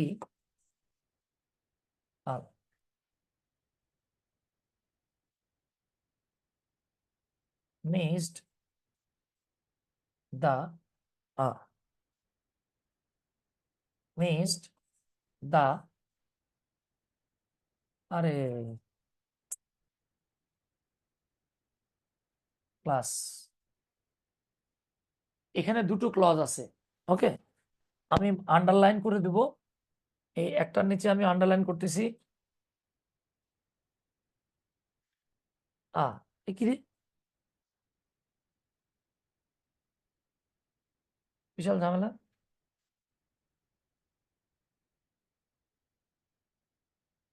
তাহলে দেখেন আমি একটার নিচে আন্ডারলাইন করলাম ইয়েলো, আর একটার নিচে আন্ডারলাইন করলাম ব্লু। আপনারা বলবেন এই দুটোর মধ্যে কোনটা স্বাধীন কোনটা অধীন, দ্রুত কমেন্ট করেন।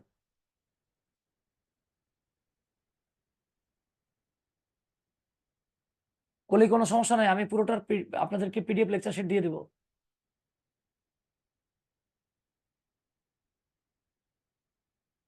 এই তো মাফিয়া প্রিয়া বলতেছেন প্রথমটা ইন্ডিপেন্ডেন্ট ডিপেন্ডেন্ট, পরেরটা ইন্ডিপেন্ডেন্ট।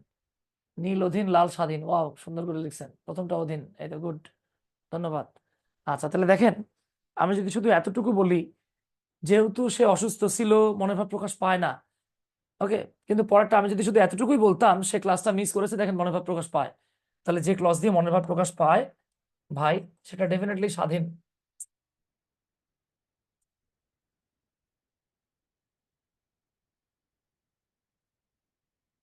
স্বাধীন ক্লজ। আর যেটা দিয়ে প্রকাশ পাচ্ছে না সেটা হলো অধীন ক্লজ। এবার আপনারা আমাকে বলেন এই অধীন ক্লজটাকে স্বাধীন ক্লজ কেমনে বানাবো? জি আব্দুল কাদের ভাই, এরা বোঝে না, বুঝছেন? এরা বোঝে না, এগুলো ফাইজলামি, আমার খুব বিরক্ত লাগতেছে আর কি। ততক্ষণ ক্লাস হবে, ক্লাসরুম অপারেটর ক্লাসের মধ্যে থাকবে নাই। এই যে ধন্যবাদ, শাহিনুর ভুইয়া ভাই বলতেছেন যে সিন্স উঠিয়ে, ধন্যবাদ। তাহলে দেখেন এই যে এতটুকু ছিল হচ্ছে অধীন, এটাকে স্বাধীন বানাবেন কেমনে? আপনি লিখবেন হি ওয়াজ সিক, দেখছেন ওয়াজ উঠে গেল।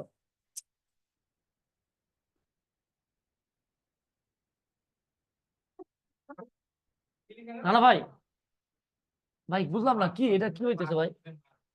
এই বোর্ডে আমি যেটা লিখতেছি এটা দূরে চলে যাচ্ছে। এই দেখেন, এই যে আমি এইভাবে লিখতেছি হি ওয়াজ সিক, এই লেখা, এই দেখছেন আমি আমি একটা লিখতেছি, এই লেখাটা ওই মানে একটা আই লিখতেছি, আই হয়ে গেল এই দাগটা, মানে এটা কারণটা কি ভাই? ব্রেক দিব, তারপরে মানে ব্রেক থাকলে আবার ক্লিয়ার হয়ে যাবে না? আচ্ছা ঠিক আছে, এটা নামাজের ব্রেক দেই বাবা, কিন্তু টপিকটা তো শেষ করতে পারলাম না। তাহলে 2 মিনিট কথা বলে নেই, হ্যাঁ? কথা বলে নামাজ আচ্ছা, তাহলে খেয়াল করেন, এই যে লিঙ্কারটাকে আমি তুলে দিলাম, হয়ে গেল স্বাধীন। লিঙ্কারটাকে এনে দেন, হয়ে যাবে অধীন। আরো সহজ করে বলতে পারি আমরা, ধরেন গরু দিয়ে উদাহরণ দেই। গরুর গলার সাথে যদি রশি থাকে তাহলে গরুটা অধীন, রশি খুলে দিলে কি স্বাধীন। এই লিঙ্কার গুলো হচ্ছে গরুর গলার রশির মতো, খুলে দিলে স্বাধীন, লাগাই দিলে অধীন। ওকে, আচ্ছা, আশা করি এতটুকু ক্লিয়ার ইনশাল্লাহ। এইবার আমরা সিম্পল কমপ্লেক্স কম্পাউন্ডে যাব, তবে নামাজের ব্রেকের পর। এখন বাজতেছে হচ্ছে আমাদের ঘড়িতে 4টা 58, তাহলে হচ্ছে 5টা 10-এ আসবো, 5টা 10-এ শুরু করবো। ওকে, আচ্ছা আচ্ছা, ওকে, আসসালামু আলাইকুম।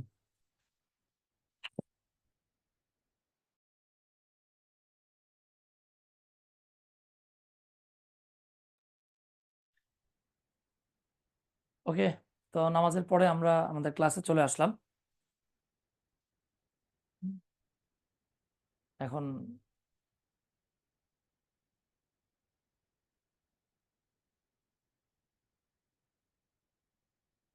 সমস্যা?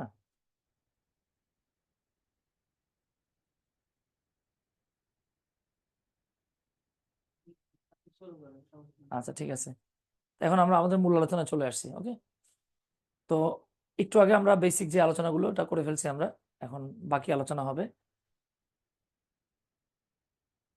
চলেন আমরা সিম্পল কমপ্লেক্স কম্পাউন্ডে চলে যাচ্ছি। তো সিম্পল কমপ্লেক্স কম্পাউন্ডে গেলে এই তথ্যগুলো আপনাকে খুব যত্ন সহকারে মাথায় রাখতে হবে ভাই, নাহলে ঝামেলায় পড়ে যাবেন। আসেন আমরা একটু দেখে নেই তথ্যগুলো কি।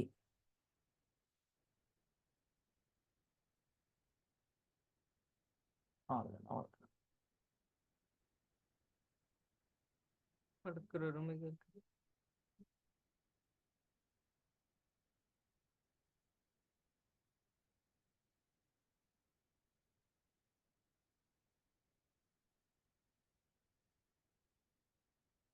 সমস্যা তো সমস্যা লেগে তো উপরে কমেন্ট গুলো তো সাইডে দেখা যায় ও আচ্ছা আচ্ছা আচ্ছা, কমেন্ট দেখা যাচ্ছে না না? না। সাইন ইন তো না, এটা এটা কেটে দিতে হবে নাকি? ভিউ, এটা এরকম তো হওয়ার কথা না, হলো কেন আপনি এটা? কথা বলেন, তারা শুনতে পাচ্ছে। আচ্ছা আচ্ছা, না ওরা শুনতে পাচ্ছে, অন্যরা দেখতে পাচ্ছে, এটা নিয়ে সমস্যা নাই। আচ্ছা, তাহলে আসেন আমরা প্রথমে একটু দেখে নেই সিম্পল সেন্টেন্স। লিভ দিয়ে না, কেটে যাবে দিলে। হ্যাঁ, আমরা প্রথমে সিম্পল সেন্টেন্সটা দেখে নিই। সিম্পল সেন্টেন্সটা কি জিনিস? হ্যাঁ, মনোযোগ সহকারে দেখেন। যে সেন্টেন্সে একটা মাত্র সাবজেক্ট ও একটা মাত্র ফাইনাল ভার্ব থাকে তাকে সিম্পল সেন্টেন্স বলে। তার মানে সিম্পল সেন্টেন্স হচ্ছে এমন একটা সেন্টেন্স যেখানে সাবজেক্ট থাকবে একটা, ফাইনাল ভার্ব থাকবে একটা, এর বেশি থাকবে না। ওকে, 2বার ক্লিক করেন, চলে আসবে মনে হয় ডান পাশে, ওইটার উপরে। হ্যাঁ, 2বার ক্লিক করেন, উপরে উপরে যান, আসে না কেন? এই যে আসছে, বললাম না আমি জানি তো। ঠিক আছে, তাহলে খেয়াল করেন সিম্পল সেন্টেন্সটা কি। সিম্পল সেন্টেন্স হচ্ছে এমন একটা সেন্টেন্স যেখানে সাবজেক্ট থাকবে একটা, ফাইনাল ভার্ব থাকবে একটা। ওকে, আমরা একটা উদাহরণ দিই, তাহলে আপনাদের জন্য বুঝতে সুবিধা হবে। যেমন ধরেন আমি যদি বলি she came here in 1991, এই বাক্যটাতে দেখেন সাবজেক্ট আছে শুধু একটা, ফাইনাইট ভার্ব অর্থাৎ টেন্স চেনা যায় এমন ভার্ব আছে একটা। তাহলে যে সেন্টেন্সে একটাই সাবজেক্ট এবং একটাই ফাইনাইট ভার্ব থাকে, ডেফিনেটলি সেটা সিম্পল সেন্টেন্স। এবার আসেন কমপ্লেক্সে। কমপ্লেক্স সেন্টেন্সটা কি? যে সেন্টেন্সে সাবজেক্ট এক, দেখেন যে সেন্টেন্সে একটা ইন্ডিপেন্ডেন্ট, ইন্ডিপেন্ডেন্ট না বলে আপনি চাইলে বলতে পারেন স্বাধীন ক্লজ। যে সেন্টেন্সে একটা স্বাধীন ক্লজ ও একটা ডিপেন্ডেন্ট ক্লজ বা একটা অধীন ক্লজ থাকে তাকে কমপ্লেক্স সেন্টেন্স বলে। ওকে, আমরা যাচ্ছি ধাপে ধাপে দেখবো সব। অন্যদিকে যেই সেন্টেন্সে 2টা ইন্ডিপেন্ডেন্ট ক্লজ, মাঝখানে ফ্যান ভয়েস থাকবে, তাকে বলা হবে কম্পাউন্ড সেন্টেন্স। উদাহরণ দেই তাহলে আপনাদের জন্য বুঝতে সুবিধা হবে। এই যে আসেন, দেখেন, তাহলে আমরা যেটা মাথায় রাখবো, যে সেন্টেন্সে একটা মাত্র সাবজেক্ট এবং একটা মাত্র ফাইনাল ভার্ব থাকবে, ভাই আমারও এনে দিন তাহলে আমি টাকা দিই।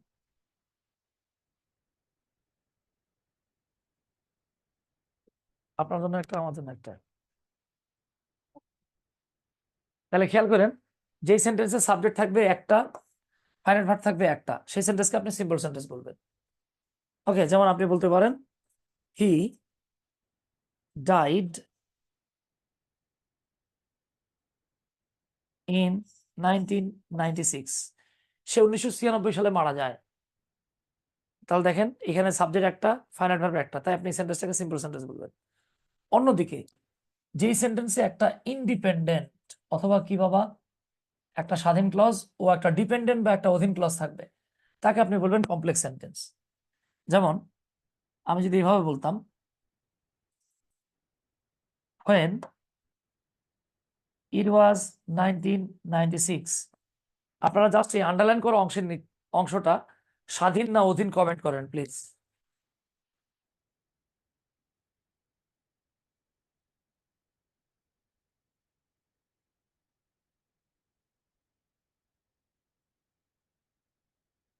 আচ্ছা, কেউ বলতেছেন ইন্ডিপেন্ডেন্ট, কেউ বলতেছেন ডিপেন্ডেন্ট, কেউ স্বাধীন, কেউ অধীন বলতেছেন, মাশাআল্লাহ। আচ্ছা দেখেন, আমি যদি শুধু এতটুকু বলতাম, যখন এটা ছিল 1996, কি একটা আকাঙ্ক্ষা থাকতেছে না? হ্যাঁ, এটা স্বাধীন হতে পারতো যদি আমি লিখতাম ইট ওয়াজ 1996। এই যে দেখেন, যখন সামনে আমি একটা ডব্লিউএস ওয়ার্ড লিখে ফেলছি, এবার এটা অধীন হয়ে গেছে। ওকে, কিন্তু আমি যদি জাস্ট এতটুকু বলতাম হি ডাইড, সে মারা গেল, সে অক্কা পেল বা মরে গেল, এতটুকু হলে থাকলে আপনি আবার তখন তাকে বলতেন স্বাধীন ক্লজ। এই যে একটা অধীন ক্লজ আর এই যে একটা স্বাধীন ক্লজ, দুটো মিলে যেই সেন্টেন্সটা, এটার নামই হলো কমপ্লেক্স সেন্টেন্স। ওকে, আর কম্পাউন্ড সেন্টেন্সটা কি? কম্পাউন্ড সেন্টেন্সে স্বাধীন ক্লজ থাকবে দুইটা, মাঝখানে ফ্যান ভয়েসের যে কোনো একটা যুক্ত থাকবে। তাহলে আমি লিখে দেই, ধরেন আমরা লিখলাম ইট ওয়াজ 1996, এ দেখেন হোয়েনটাকে তুলে দিলাম, স্বাধীন হয়ে গেল। হি ডাইড, আর একটা স্বাধীন ক্লজ। এই যে দুটো স্বাধীন ক্লজের মাঝখানে আমরা ফ্যান ভয়েস মানে অ্যান্ড লিখছি, সো এই ক্লজটাকে আপনি বলবেন এইটা একটা কম্পাউন্ড সেন্টেন্স। এতটুকুর মধ্যে কারো কোনো প্রশ্ন আছে কিনা please? If you have any question, feel free to ask. Just comment in the comment box whether you could understand it or not. Comment করতে হবে। বুঝতে পেরেছি স্যার, ধন্যবাদ আম্মা জান। আচ্ছা, এবার ভাইজানেরা একটু কমেন্ট করেন। বলতেছেন নো প্রবলেম। আচ্ছা প্লিজ আরেকবার। নাসরিন জাহান নাসু, আচ্ছা বাবা আরেকবার না, আপনারা বললে অনেকবার বলবো, সমস্যা নাই। তাহলে আসেন, আপনাকে এই জায়গাতে যে জিনিসটা মাথায় রাখতে হবে সেটা হচ্ছে সিম্পল সেন্টেন্স চেনার উপায়। আপনি কিভাবে বুঝবেন যে এই সেন্টেন্সটা একটা সিম্পল সেন্টেন্স? খুব সহজ, সাবজেক্ট থাকবে একটা, ফাইনাল ভার্ব থাকবে একটা, ক্লজ থাকবে একটা। একটা ক্লজ হলে সেটা কি হবে? স্বাধীন হবে। যেমন দেখেন, হি ডাইড ইন 1991, এতটুকু বললে মনের ভাব প্রকাশে কোনো সমস্যা থাকে না ওস্তাদ, তাহলে এটা স্বাধীন। কমপ্লেক্স সেন্টেন্স চেনার উপায় হলো সাবজেক্ট দুইটা, চিন্তা করেন। ফাইনাল ভার্ব কয়টা? এটাও দুইটা। ক্লজ কয়টা? দুইটা। এক্ষেত্রে একটা স্বাধীন আর একটা অধীন। যেমন when it was 1991, এই যে অধীন, he died এই যে স্বাধীন। এই দুটো মিলে যে সেন্টেন্স পেলাম আমরা, এটার নাম হচ্ছে কমপ্লেক্স। অন্যদিকে কম্পাউন্ড সেন্টেন্সের সাবজেক্ট থাকবে কয়টা? দুইটা। ফাইনাল ভার্ব থাকবে কয়টা? দুইটা। তাহলে একই তো মনে হচ্ছে, পার্থক্য কি? পার্থক্য হলো কমপ্লেক্সে স্বাধীন আর অধীন ছিল, কিন্তু কম্পাউন্ডে দুটোই স্বাধীন হবে, আর মাঝখানে থাকবে fan boys. So it was 1991, he died, দুটারা যুক্ত করলো অ্যান্ড, সো ডেফিনেটলি এই যে দেখেন স্বাধীন clause, this two are togetherly jointly became compound sentence. এতটুকুর মধ্যে কোনো প্রশ্ন আছে কিনা প্লিজ, থাকলে বলেন।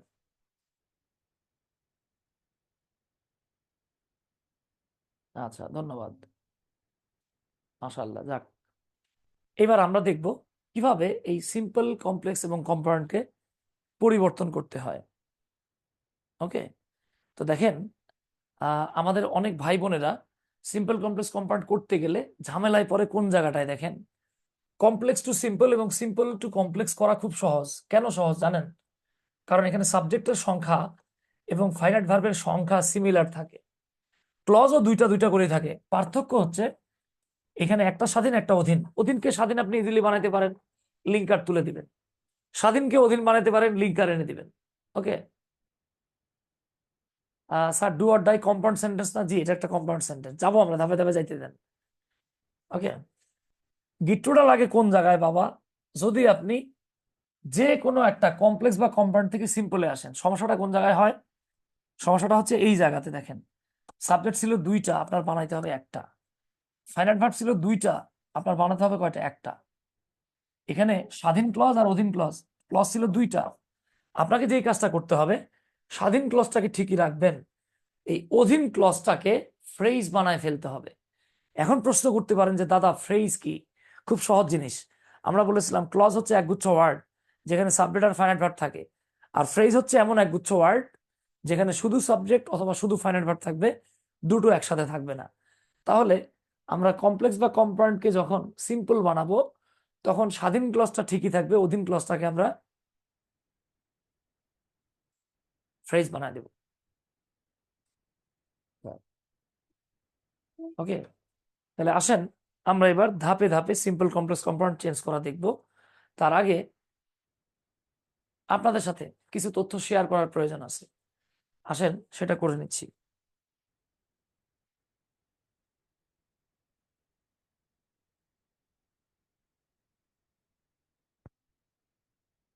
দেখেন, আমি একটা ছোট্ট টেকনিক দেখাই দিই। এগুলো পরে আমি আবার আপনাদের সাথে লিঙ্কিং ওয়ার্ডে গিয়ে বলবো। আমি জাস্ট প্রাথমিক অবস্থা এটা বলে নিচ্ছি আপনাদেরকে। আপনাদেরকে আমি একটু আগে বললাম যে ভাই অ্যাজ, সিন্স এবং বিকজ, এই তিনটার বাংলা হলো বাক্যের প্রথমে থাকলে যেহেতু, এই তিনটার বাংলা হলো বাক্যের মাঝে থাকলে কারণ। এক্ষেত্রে যেটা মাথায় রাখবেন, অ্যাজ, সিন্স, বিকজ দিয়ে সাধারণত দুটো আইডিয়া বা ক্লজ যুক্ত হয়। এক্ষেত্রে সামনে থাকবে একটা ক্লজ, পেছনে থাকবে আরেকটা ক্লজ। এক্ষেত্রে আগের ক্লজটা যদি কারণ প্রকাশ করে, তাহলে পরের ক্লজটা ফলাফল প্রকাশ করবে। খেয়াল করেন, আগেটা যদি কজ হয় তাহলে পরেরটা হবে রেজাল্ট, আগেটা যদি কজ হয় তাহলে পরেরটা হবে রেজাল্ট বা ইফেক্ট। আবার এটা অন্যটাও হতে পারে, এটা অন্যও হতে পারে। আগেরটা যদি ফলাফল হয়, আগের ক্লজটা ফলাফল হলে এক্ষেত্রে পরের ক্লজটা কারণ প্রকাশ করবে। এখানে আমরা যে জিনিসটা মাথায় রাখবো যে অ্যাজ, সিন্স, বিকজ যখন যুক্ত হবে, এক্ষেত্রে আগের ক্লজটা যদি পজিটিভ ধারণা দেয়, তাহলে অ্যাজ, সিন্স, বিকজ এর পরের ক্লজটাও পজিটিভ ধারণা দিবে। আগেরটা যদি নেগেটিভ ধারণা দেয়, তাহলে অ্যাজ, সিন্স, বিকজ এর পরের ক্লজটাও নেগেটিভ ধারণা দিবে। তার মানে হলো অ্যাজ, সিন্স, বিকজ এমন এক ধরনের লিঙ্কিং ওয়ার্ড যার কাজ হচ্ছে দুটো সমধর্মী আইডিয়াকে লিঙ্কড করা। I repeat, as, since, because are the linkers who or which connect, okay, connects. এটা কানেক্টস করে কাকে? পজিটিভ হলে সামনেরটা পেছনেরটা পজিটিভ হবে, নেগেটিভ হলে সামনেরটা পেছনেরটা নেগেটিভ হবে। অর্থাৎ তারা সবসময় দুটো সিমিলার বা সমধর্মী আইডিয়াকে কানেক্ট করে বা যুক্ত করে। অন দ্য আদার হ্যান্ড, আমরা কিছু লিঙ্কার পাবো যারা সামনেরটা পজিটিভ হলে পরেরটা নেগেটিভ বানাবে, সামনেরটা নেগেটিভ হলে পরেরটা পজিটিভ বানাবে। ওকে, তাহলে আসেন আমরা একটু ধাপে ধাপে দেখে নেই এগুলো। আপনাদেরকে আমি একটা উদাহরণ দিই। হ্যাঁ, যারা আমাদের সাথে যুক্ত হয়েছেন তাদের আমি সবাই বলছি, ভিজ মানে হলো এক্সাম্পল। ধরেন আমি একটা সেন্টেন্স লিখলাম এরকম, অ্যাজ হি ওয়ার্কস হার্ড, যেহেতু সে কঠোর পরিশ্রম করে। এবার ধরে নেন আপনার ছোট মানুষ আপনাকে কমপ্লিটিং সেন্টেন্স দিল। ওকে, আপনাকে কমপ্লিটিং সেন্টেন্স দিল, দিয়ে বললো যে এটাকে তুমি কমপ্লিট করো। আমি কিন্তু একটু আগেই বললাম যে অ্যাজ সিন্স বিকজ বাংলা হলো যেহেতু বা কারণ, যার আগের অংশ কারণ হলে পরের অংশ ফলাফল, আগের অংশ ফলাফল হলে পরের অংশ কারণ হয়। এক্ষেত্রে আগের অংশ পজিটিভ হলে পরেরটা নেগেটিভ, আগেরটা নেগেটিভ হলে পরেরটা পজিটিভ হয়। এক্সাম পেপারে ভিজ লেখা যাবে, জি লেখা যাবে। এখন সমস্যা হচ্ছে গিয়ে উনি না জানলে ডিকশনারি থেকে দেখে নেবে, আপনার টেনশন করার কারণ নাই। তাহলে দেখেন, এই যে একটা মানুষ হার্ড ওয়ার্ক করে, এটা কি নেগেটিভ কথা? নো, পজিটিভ কথা। এখন কমপ্লিট সেন্টেন্স করতে দিলে আপনাকে পরে অবশ্যই একটা পজিটিভ কথা লিখতে হবে। তাহলে আপনি বলতে পারেন যেহেতু সে কঠোর পরিশ্রম করে সেহেতু উই রেসপেক্ট হিম, আমরা তাকে সম্মান করি। তাহলে দেখেন, যেহেতু সে কঠোর পরিশ্রম করে তাই আমরা তাকে সম্মান করি। এক্ষেত্রে সামনেটাও প্রেজেন্ট টেন্স, পরেরটাও প্রেজেন্ট টেন্স। হ্যাঁ, আবার আমি চাইলে কিন্তু এটাকে ফিউচার টেন্সও বানিয়ে দিতে পারতাম। আমি বলতে পারতাম যেহেতু সে কঠোর পরিশ্রম করে he will shine in life, সে জীবনে উন্নতি করবে। এখানে টেন্স কোনো বিষয় না, পুরোটা হচ্ছে সেন্স। ওকে, আপনি চাইলে এটাকে এভাবেও লিখতে পারতেন, he will shine in life, সে জীবনে উন্নতি করবে সিন্স বা অ্যাজ হি ওয়ার্কস হার্ড। এই যে দেখেন, হি ওয়ার্কস হার্ড পজিটিভ কথা, সে জীবনে উন্নতি করবে এটাও পজিটিভ কথা।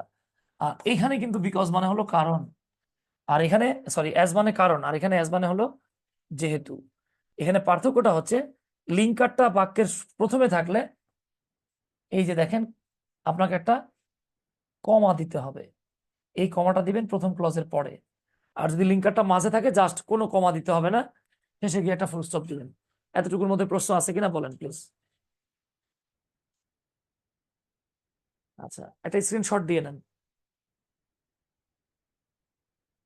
হি ক্যান দিলে হবে, হ্যাঁ ক্যান দিতে পারেন, মেয়েও দিতে পারেন, সমস্যা নাই। আচ্ছা, এইবার দেখেন, আমি মুছে ফেলবো এটা। হ্যাঁ, যদি এখানে অ্যাজ সিন্স বিকজ না থেকে দো বা অলদো থাকতো, এক্ষেত্রে বাংলা হয়ে যেত যদিও। এক্ষেত্রে সামনের ক্লজটা কারণ হলে পরেরটা ফলাফল, সামনেরটা ফলাফল হলে পরেরটা কারণ হতো। এখন ঠিক আছে ভাই। হ্যাঁ, এবং এক্ষেত্রে আমরা যে জিনিসটা মাথায় রাখবো সেটা হলো দো অলদো যুক্ত ক্লজটার আগের অংশ পজিটিভ হলে পরের অংশ নেগেটিভ হয়, আর আগের অংশ নেগেটিভ হলে পরের অংশ পজিটিভ হয়। কিভাবে হয় আসেন আমরা একটু দেখে নেই। যেমন ধরে নেন যদি এটা এরকম থাকতো, অলদো হি ওয়ার্কস হার্ড, যদি সে কঠোর পরিশ্রম করে, কঠোর পরিশ্রম করাটা পজিটিভ কাজ। এইবার আমাদেরকে যদি বলে সেন্টেন্সটাকে কমপ্লিট করো, তখন আপনাকে এখানে এমন একটা আইডিয়া লিখতে হবে যেটা নেগেটিভ ধারণা দেয়। He does not get proper salary. এবার দেখেন, একটা লোক পরিশ্রম করতেছে কঠোর কিন্তু স্যালারি প্রপারলি পাচ্ছে না, এই যে নেগেটিভ কথা। ওকে, তার মানে আগেরটা পজিটিভ পরেরটা নেগেটিভ হলে সেক্ষেত্রে আমরা দো অলদো ব্যবহার করবো। আমরা চাইলে এটাকে উল্টা করে লিখতে পারতাম, he does not get proper salary although he works hard. Clear কিনা প্লিজ? ক্লিয়ার হলে সি লেখেন।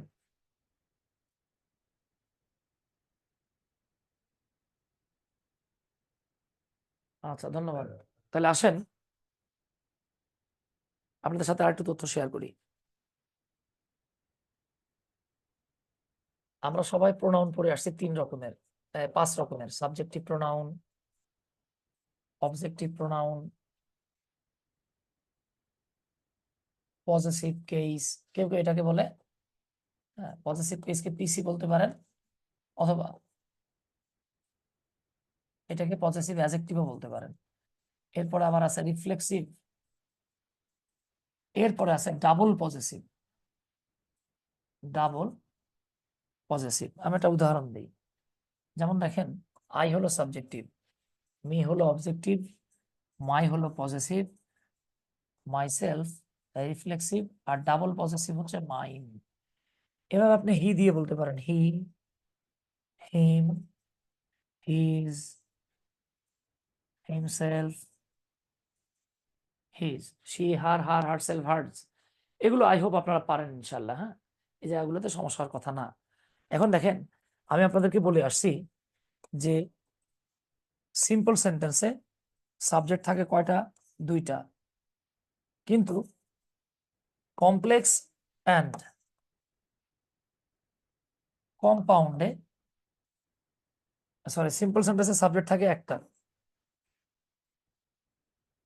কিন্তু কমপ্লেক্স এবং কম্পাউন্ড সেন্টেন্সে সাবজেক্ট থাকে দুইটা। তো আপনি যখন কমপ্লেক্স থেকে সিম্পল করবেন, স্বাধীন ক্লজের সাবজেক্টটা সাবজেক্ট থাকবে, অধীন ক্লজের যেই সাবজেক্টটা ওইটারে আপনি তাড়ায় দিয়ে সাবজেক্টিভ ফর্মটারে পজিটিভ ফর্ম বানায় দিবেন। যদি ইউ থাকে বানাবেন ইওর, হি থাকলে হিজ, শি থাকলে হার, উই থাকলে আওয়ার। এগুলো আপনারা আমার বানাইতে হবে। এখন আমরা আশা করি সবাই সাবজেক্টিভ আর পজেসিভ চিনি। তাহলে আই থাকলে মাই, উই থাকলে আওয়ার, ইউ থাকলে ইওর, হি থাকলে হিজ, শি থাকলে হার, দে থাকলে দেয়ার। আসেন তাহলে এবার আমরা সিম্পল কমপ্লেক্স কম্পাউন্ড পরিবর্তন করা শিখি। হালুম।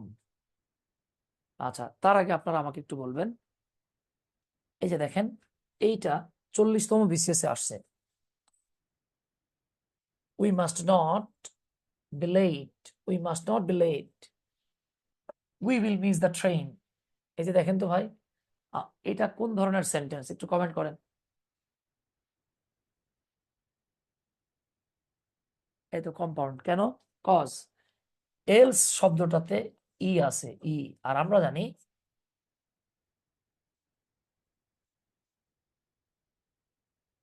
এন ভয়েস থাকলে কম্পাউন্ড হয়। সো এই প্রশ্নটা আমার মনে হয় আপনার সমস্যা হওয়ার কথা না, কম্পাউন্ড সেন্টেন্স হয়ে গেছে।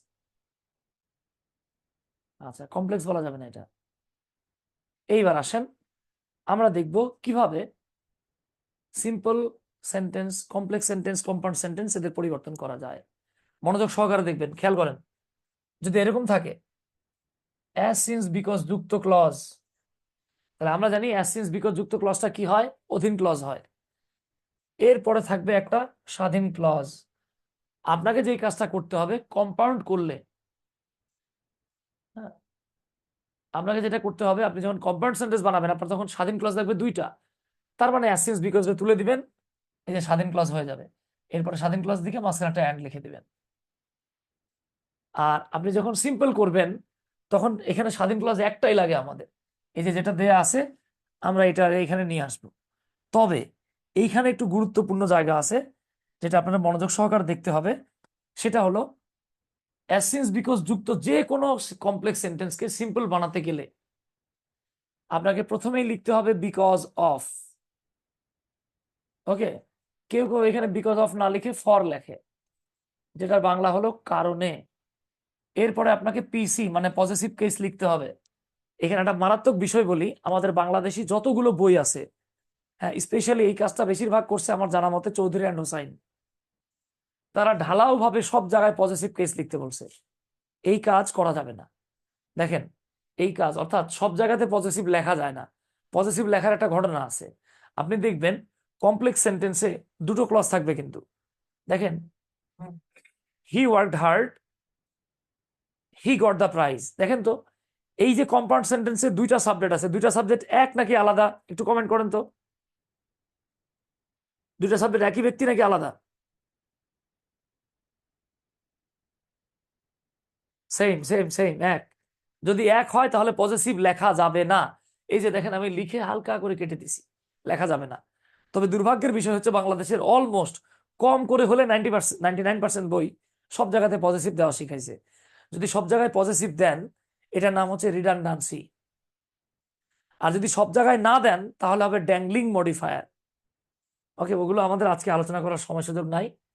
পরবর্তীতে কোনো এক সময় আপনারা পড়ে নিয়েন, না পাইলে গুগলে সার্চ দিবেন বা ইউটিউবে সার্চ দিন, ড্যাংলিং মডিফায়ার পেয়ে যাবেন। আমার নাম দিয়ে সার্চ দিলেও পেয়ে যাবেন ইউটিউবে ইনশাল্লাহ।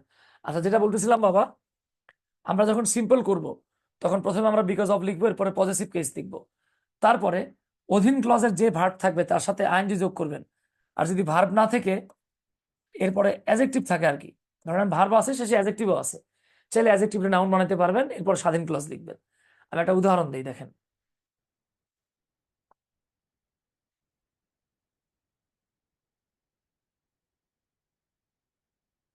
অ্যাজ হি ওয়ার্কড হার্ড, এটা হচ্ছে আমাদের অধীন ক্লজ। আর পরেরটা হি গট দ্য প্রাইজ, এটা হচ্ছে স্বাধীন ক্লজ। এটার কম্পাউন্ড বানানো খুব সহজ। অ্যাজটাকে তুলে দেন, দিয়ে মাঝখানে একটা অ্যান্ড বসায় দেন। হি ওয়ার্কড হার্ড, এই যে দেখেন স্বাধীন ক্লজ হয়ে গেছে। হি গট দ্য প্রাইজ, এই দেখেন এটাও স্বাধীন ক্লজ হয়ে গেছে। এবার সিম্পল বানাতে গেলে আমরা কি করব, প্রথমে বিকজ অফ লিখবো। তাহলে এই যে আমরা লিখলাম because of.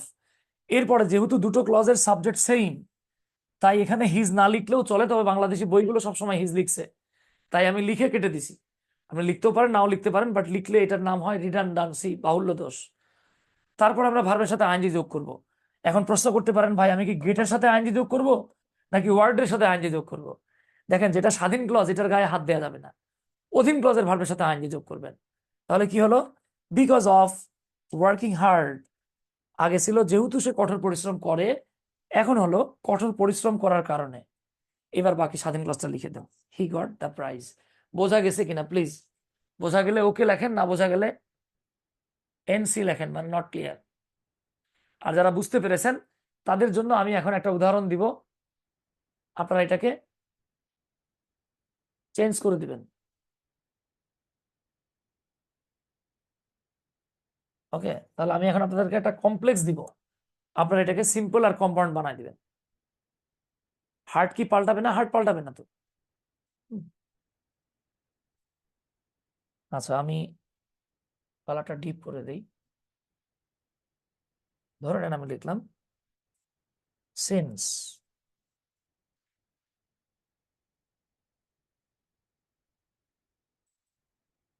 He knows English, যেহেতু সে ইংরেজি জানে, স্বাধীন না অধীন এটা আপনি নিজে মার্ক করবেন। হি ক্যান স্পিক ইট, সেটা বলতে পারে। আচ্ছা আচ্ছা, ঠিক আছে। এক্সাম নেওয়ার বিষয়টা বলতে ভাই। এদের এক্সাম কি নিয়েছিলেন আপনি? না না না, আমার তো জিজ্ঞেস করলো আমাদের কর্তৃপক্ষ এক্সাম কবে নেবে। এক্সাম কিভাবে নিতে হবে, কি নিতে হবে, এটা তো কেউ এসে বলে। এক্সাম টিচাররা এক্সাম নেয় মানে কোথায় হবে এক্সামটা? এটা আমাদের অ্যাপটা ঠিক হয় না, এটা পার্সোনালি হোয়াটসঅ্যাপ বা মেসেঞ্জারে ও, তার মানে তারা এক্সাম্পল, মানে এক্সামগুলো লিখে লিখে আমাদের হোয়াটসঅ্যাপে পাঠিয়ে দেবে। কোর্সের একটা ট্যাব দিবেন, হ্যাঁ নাম হ্যাঁ। দিবেন এদেরকে, এদের ওই গ্রুপে, এরা ওই ওই ওই গ্রুপ থেকে আচ্ছা আচ্ছা, এখন দেখা গেছে আমাদের এই গ্রুপে 700 স্টুডেন্ট আছে, 700 জনের তো খাতা দেখতে হবে, ভাগ ভাগ করে। ভাগ ভাগ মানে কি 3 জন স্যার বা 2 জন স্যার না মিলে? না, আপনি খাতা দেখবেন, হ্যাঁ। আপনি খাতা দিয়ে আবার এক্সট্রা পেমেন্ট করবেন। আজকে ক্লাস শেষ করে আচ্ছা আচ্ছা, ঠিক আছে। আচ্ছা, এতটুকুর মধ্যে প্রশ্ন। বলে দেন যে নেক্সট ক্লাসে বলে দেবেন যে আপনার ফার্স্ট এক্সাম কবে হবে। আচ্ছা, নেক্সট ক্লাসে আপনাদের ফার্স্ট এক্সামের ডেটটা জানাই দেবো ইনশাল্লাহ।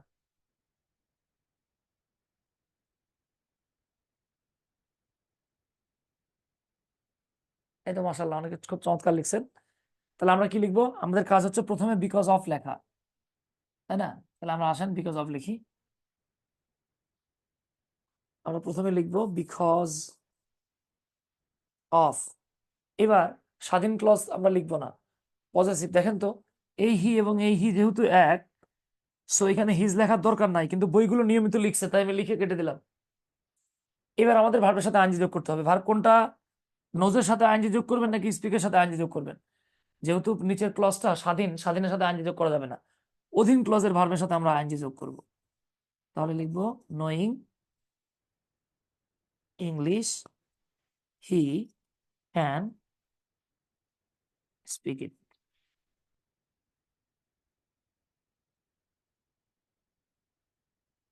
এই তো মাশাআল্লাহ, কম্পাউন্ড তো খুব সহজ। সিন্স তুলে দিয়ে মাঝখানে একটা অ্যান্ড বসায় দিবেন। He knows English, he knows English and he can speak it. আর ইংলিশ লেখা যাবে না, কারণ বারবার আমরা একই শব্দ দুইবার লিখবো না। ওকে, এখানে আবার ইংলিশ লিখেন না, হি ক্যান স্পিক ইংলিশ। আচ্ছা, এটা মাশাআল্লাহ চমৎকার হয়েছে।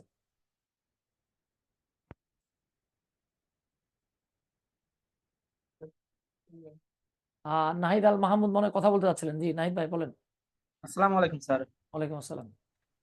স্যার এখানে একটা জিনিস শিখালেন, সেটা হলো যে কম্পাউন্ড সেন্টেন্সে দুইটা সাবজেক্ট থাকতে হবে, অর্থাৎ লিখতে হবে। যদি সাবজেক্টটা যদি একই হয়, হ্যাঁ, হ্যাঁ। যেমন এখানে যে হি, হি দুইবার কি লিখতে হবে, নাকি এন্ড এর পরে ক্যান লিখলে হবে? এন্ডের পরে হি না লিখলেও চলে, সমস্যা নাই।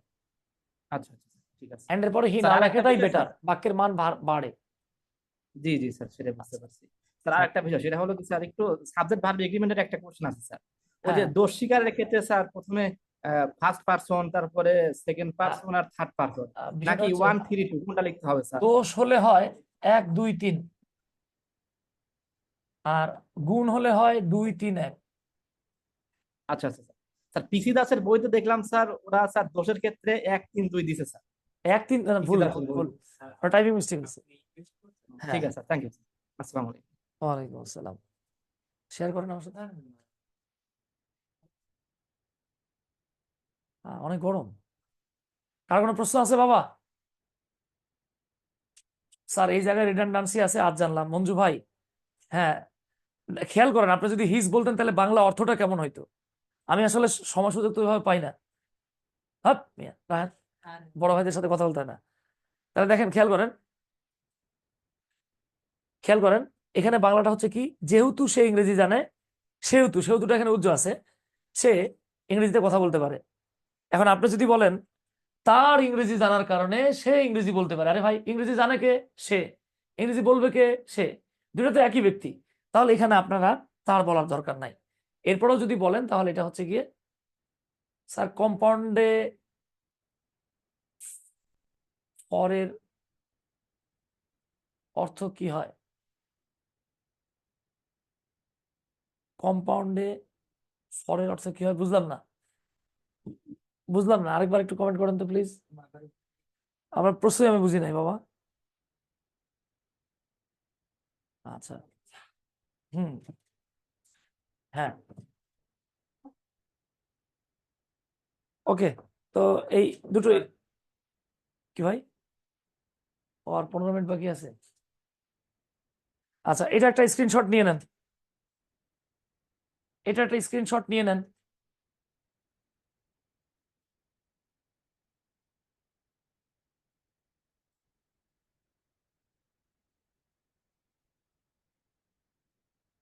আচ্ছা, দেখেন এইখানে একটা বিষয় আছে যেটা আমরা বলি আর কি, অ্যাজ হি সিক। খেয়াল করেন, অ্যাজ হি সিক, এই যে দেখেন এখানে ইজ আছে, তো আমরা জানি am is are, was were, এদের সাথে যদি আইএনজি যোগ হয় তাহলে কি আপনি aming ising aring wasing wereing লিখবেন? নো, এটা বি ভার্ব। এদের সাথে আইএনজি যোগ হলে কি হয়? বিং হয়। যখন আপনি এরকম বি ভার্বের সাথে আইএনজি মানে মূল ভার্ব হিসেবে পাবেন, আর যদি দেখেন তারপরে অ্যাজেক্টিভ দেয়া আছে, কি দেয়া আছে? অ্যাজেক্টিভ, তাহলে আপনি ভার্বের সাথে আইএনজি যোগ না করে আপনি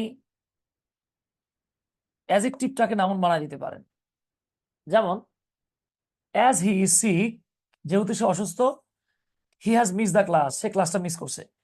তাহলে আমরা এটাকে এইভাবে লিখতে পারি, বিকজ অফ হিজ, সিকটাকে নাউন বানায় দেন, সিকনেস, তার অসুস্থতার কারণে he has miss the class. অথবা আপনি এভাবে লিখতে পারবেন, বিকজ অফ প্লাস পিসি, যে বিকজ অফ হিজ, এই হিজ না লিখলেও চলতো। এবার বি এর সাথে আমরা আইএনজি যোগ করছি, being sick he has miss the class, মানে একই জিনিস, একই জিনিস আপনি আইএনজি যোগ করেও করতে পারবেন, আবার চাইলে বিং দিয়েও করতে পারবেন, মানে অ্যাডজেক্টিভটা নাউনও বানাতে পারবেন। একজন বলতেছে কম্পাউন্ডকে সিম্পল বানাবো কেমনে? মাথায় রেখেন ভাই, যে সিম্পল কমপ্লেক্স কম্পাউন্ড, আপনি আমাকে যে কোনো সিম্পল কমপ্লেক্স কম্পাউন্ড দেন, আমি 10 সেকেন্ডে করে দেবো। আপনি আমাকে যে কোনো সিম্পল কমপ্লেক্স কম্পাউন্ড দেন। এখন প্রশ্ন হচ্ছে গিয়ে, আমি 10 সেকেন্ডে কেমনে পারতেছি দেখেন, আপনি আমাকে যখনই সিম্পল কমপ্লেক্স কম্পাউন্ড দিবেন, সেটা ন্যানো সেকেন্ডের মধ্যে আমার ব্রেন কমপ্লেক্সে নিয়ে যাবে। মাথায় রাখবেন কমপ্লেক্স থেকে সিম্পল এবং কম্পাউন্ড শিখলে আপনি ইজিলি সিম্পল কমপ্লেক্স কম্পাউন্ড করতে পারবেন। আর যদি সিম্পল থেকে শিখতে চান তাহলে এটা গোলায় যাবে। এই জন্য বেটার হচ্ছে গিয়ে আপনি যেটাই থাকবে কমপ্লেক্সে আনবেন, কনভার্ট করবেন, করে এরপর সিম্পল কমপ্লেক্স কম্পাউন্ড করবেন। একবার যদি ধরে ফেলতে পারেন তখন আপনারা যা দিবে, আপনি আমার যে কোনো একটা সেন্টেন্স দেন, দেখেন আমি ইনস্ট্যান্ট করে দিতে পারবো। কেন পারবো? কারণ আমি অনেকদিন প্র্যাকটিস করছি, প্লাস আমি এটাকে কমপ্লেক্সে এনে তারপর করবো, এই আর কি।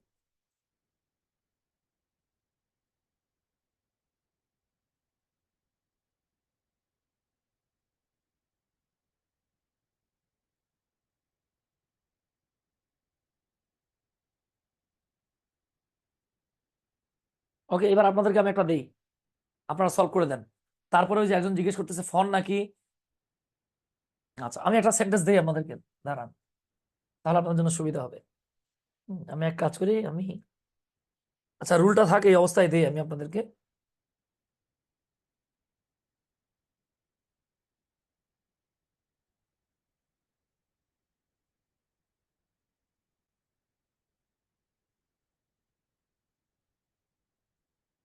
ওই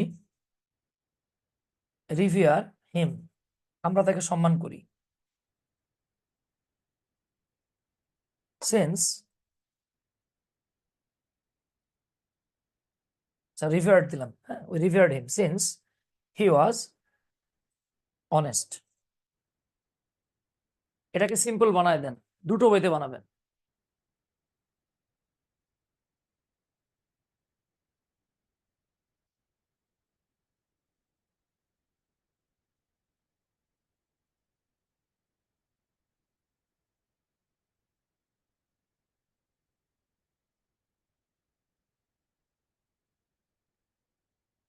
দ্রুত করেন।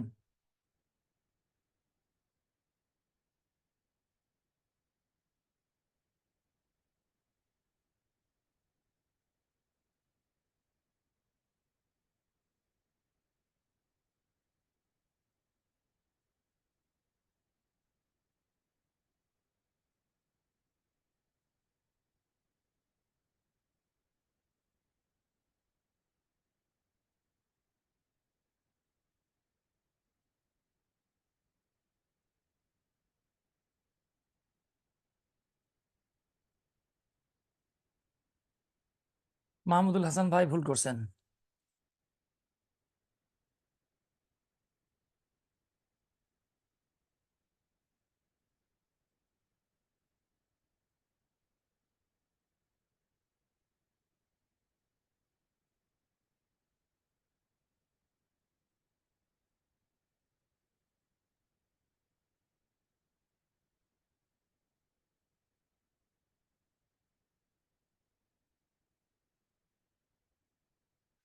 বাকিটা একটু ট্রাই করেন।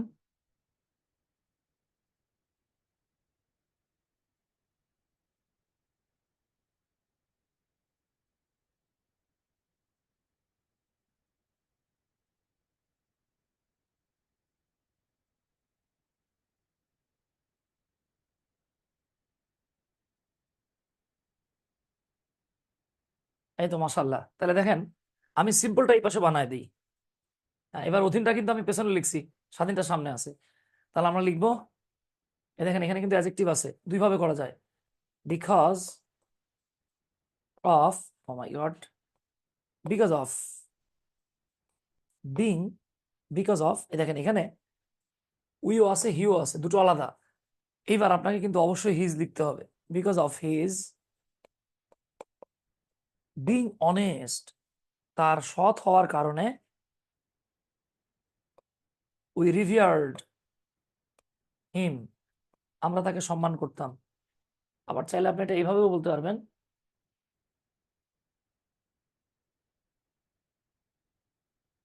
Because of his.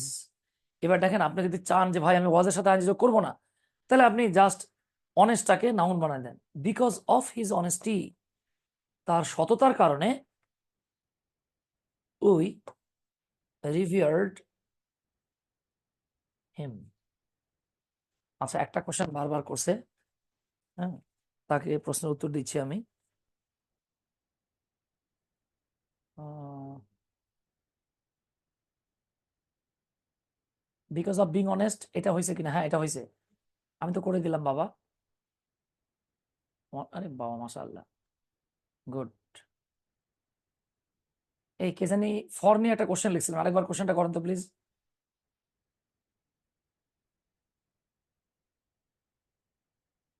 আচ্ছা, ফর নিয়ে কি যেন একটা প্রশ্ন করছিলেন, আরেকবার প্রশ্নটা করেন। হ্যাঁ, আফরিন জাহান বলেন, ফর নিয়ে প্রশ্নটা বলেন।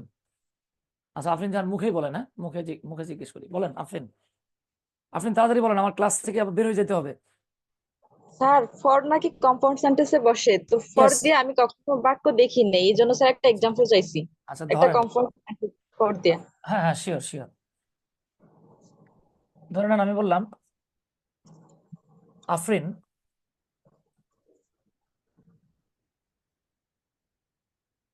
Fond me. আচ্ছা, এটা স্বাধীন না অধীন আফরিন? স্বাধীন স্যার। স্বাধীন। she needed some money. আফরিনের কিছু টাকার দরকার ছিল, স্বাধীন না অধীন? স্বাধীন স্যার। তাহলে দুটো স্বাধীন রে যেটা যুক্ত করে সেটার নাম কি বাবা? সেটার নাম হচ্ছে স্যার Coordinate. কনজাংশন। এই যে এখানে একটা ফর হবে, তবে ফরের ক্ষেত্রে রুল হচ্ছে সামনে একটা কমা দিতে হয়। এটা একটু রেয়ার কেস বলতে পারেন আর কি। আপনি স্যার গুগলে এখানে সার্চ তাহলে দেন, পরের অর্থটা কি হয়? কারণ কারণ হয়, কারণ, কারণ পরের হয়, অর্থ কি কারণ? হ্যাঁ কারণ হয়। এখন বলতে পারেন স্যার তাহলে তো এটা বিকজ অর্থ দিচ্ছে। স্যার এটাই তো স্যার, এখানে তো বিকজ দিলেই হতো। হ্যাঁ, বিকজ দিলে হতো, কিন্তু বিকজ দিলে আপনি তো সামনে কমা দিতেন না। এটা একটু রেয়ার কেস বলতে পারেন আর কি। জি স্যার, এই জন্যই দেখি নাই কোথাও এই এক্সাম্পলটা। আচ্ছা, বাকি নিয়মগুলো কোন ক্লাসে শিখাবেন? আচ্ছা, নেক্সট ক্লাসে আমরা বাকি নিয়মগুলো আলোচনা করব। আমার মনে হয় ডিগ্রি গুলো নিয়ে আলোচনা আপনাদের না করলে ভাই 15 সেকেন্ড কথা বলবো। হ্যাঁ, একটু একটু দেন না, সবাই আনমিউট করে দেন একটু, এই 15-20 সেকেন্ড। আচ্ছা দেখেন, আমার মনে হয় ডিগ্রি চেঞ্জিং নিয়ে আপনাদের সমস্যা হবে না, পজিটিভ কম্পারেটিভ সুপারলেটিভ পারবেন। ওকে, প্রয়োজনে আমি একটা কাজ করব, আমি ওই বাসায় খাতায় করে আপনাদেরকে পোস্ট করে দিব, কিন্তু আমরা নেক্সট ক্লাসে এই সিম্পল কমপ্লেক্স কম্পাউন্ড নিয়েই কথা বলবো। একটু ইজি আছে আমাদের গ্রামাটিক্যাল, ওইগুলো স্যার ডিগ্রি মানে আলোচনা না করলে হবে। আচ্ছা আচ্ছা, ঠিক আছে। তাহলে এই সেন্টেন্সটা কি হবে বলেন তো? He is rich and he can buy a car. Simple বানান, সিম্পল চাইছি। এই হয়ে গেছে, because of his richness. Okay, তাহলে আজকের ক্লাস এখানে শেষ। আপনাদের সাথে সিম্পল কমপ্লেক্স কম্পাউন্ডের ডিটেইলস হবে, আর আমি শীটটা পোস্ট করে দেবো আপনাদের। হ্যাঁ বলেন। ও আচ্ছা আচ্ছা, ঠিক আছে। আপনাদেরকে নেক্সট ক্লাসে আমরা এক্সামের ডেট এবং টপিক বলে দিব। স্যার প্রিপোজিশন কি যেগুলো দিয়েছেন এগুলো পড়লেই হবে? ওগুলো হচ্ছে বেসিক প্রিপোজিশন, অ্যাপ্রোপ্রিয়েট আপনার মুখস্থ করতে হবে, অ্যাপ্রোপ্রিয়েট আমরা পড়াবো না। তানজিলা মাসুদ, আচ্ছা ধন্যবাদ, ভালো থাকবেন, আসসালামু আলাইকুম।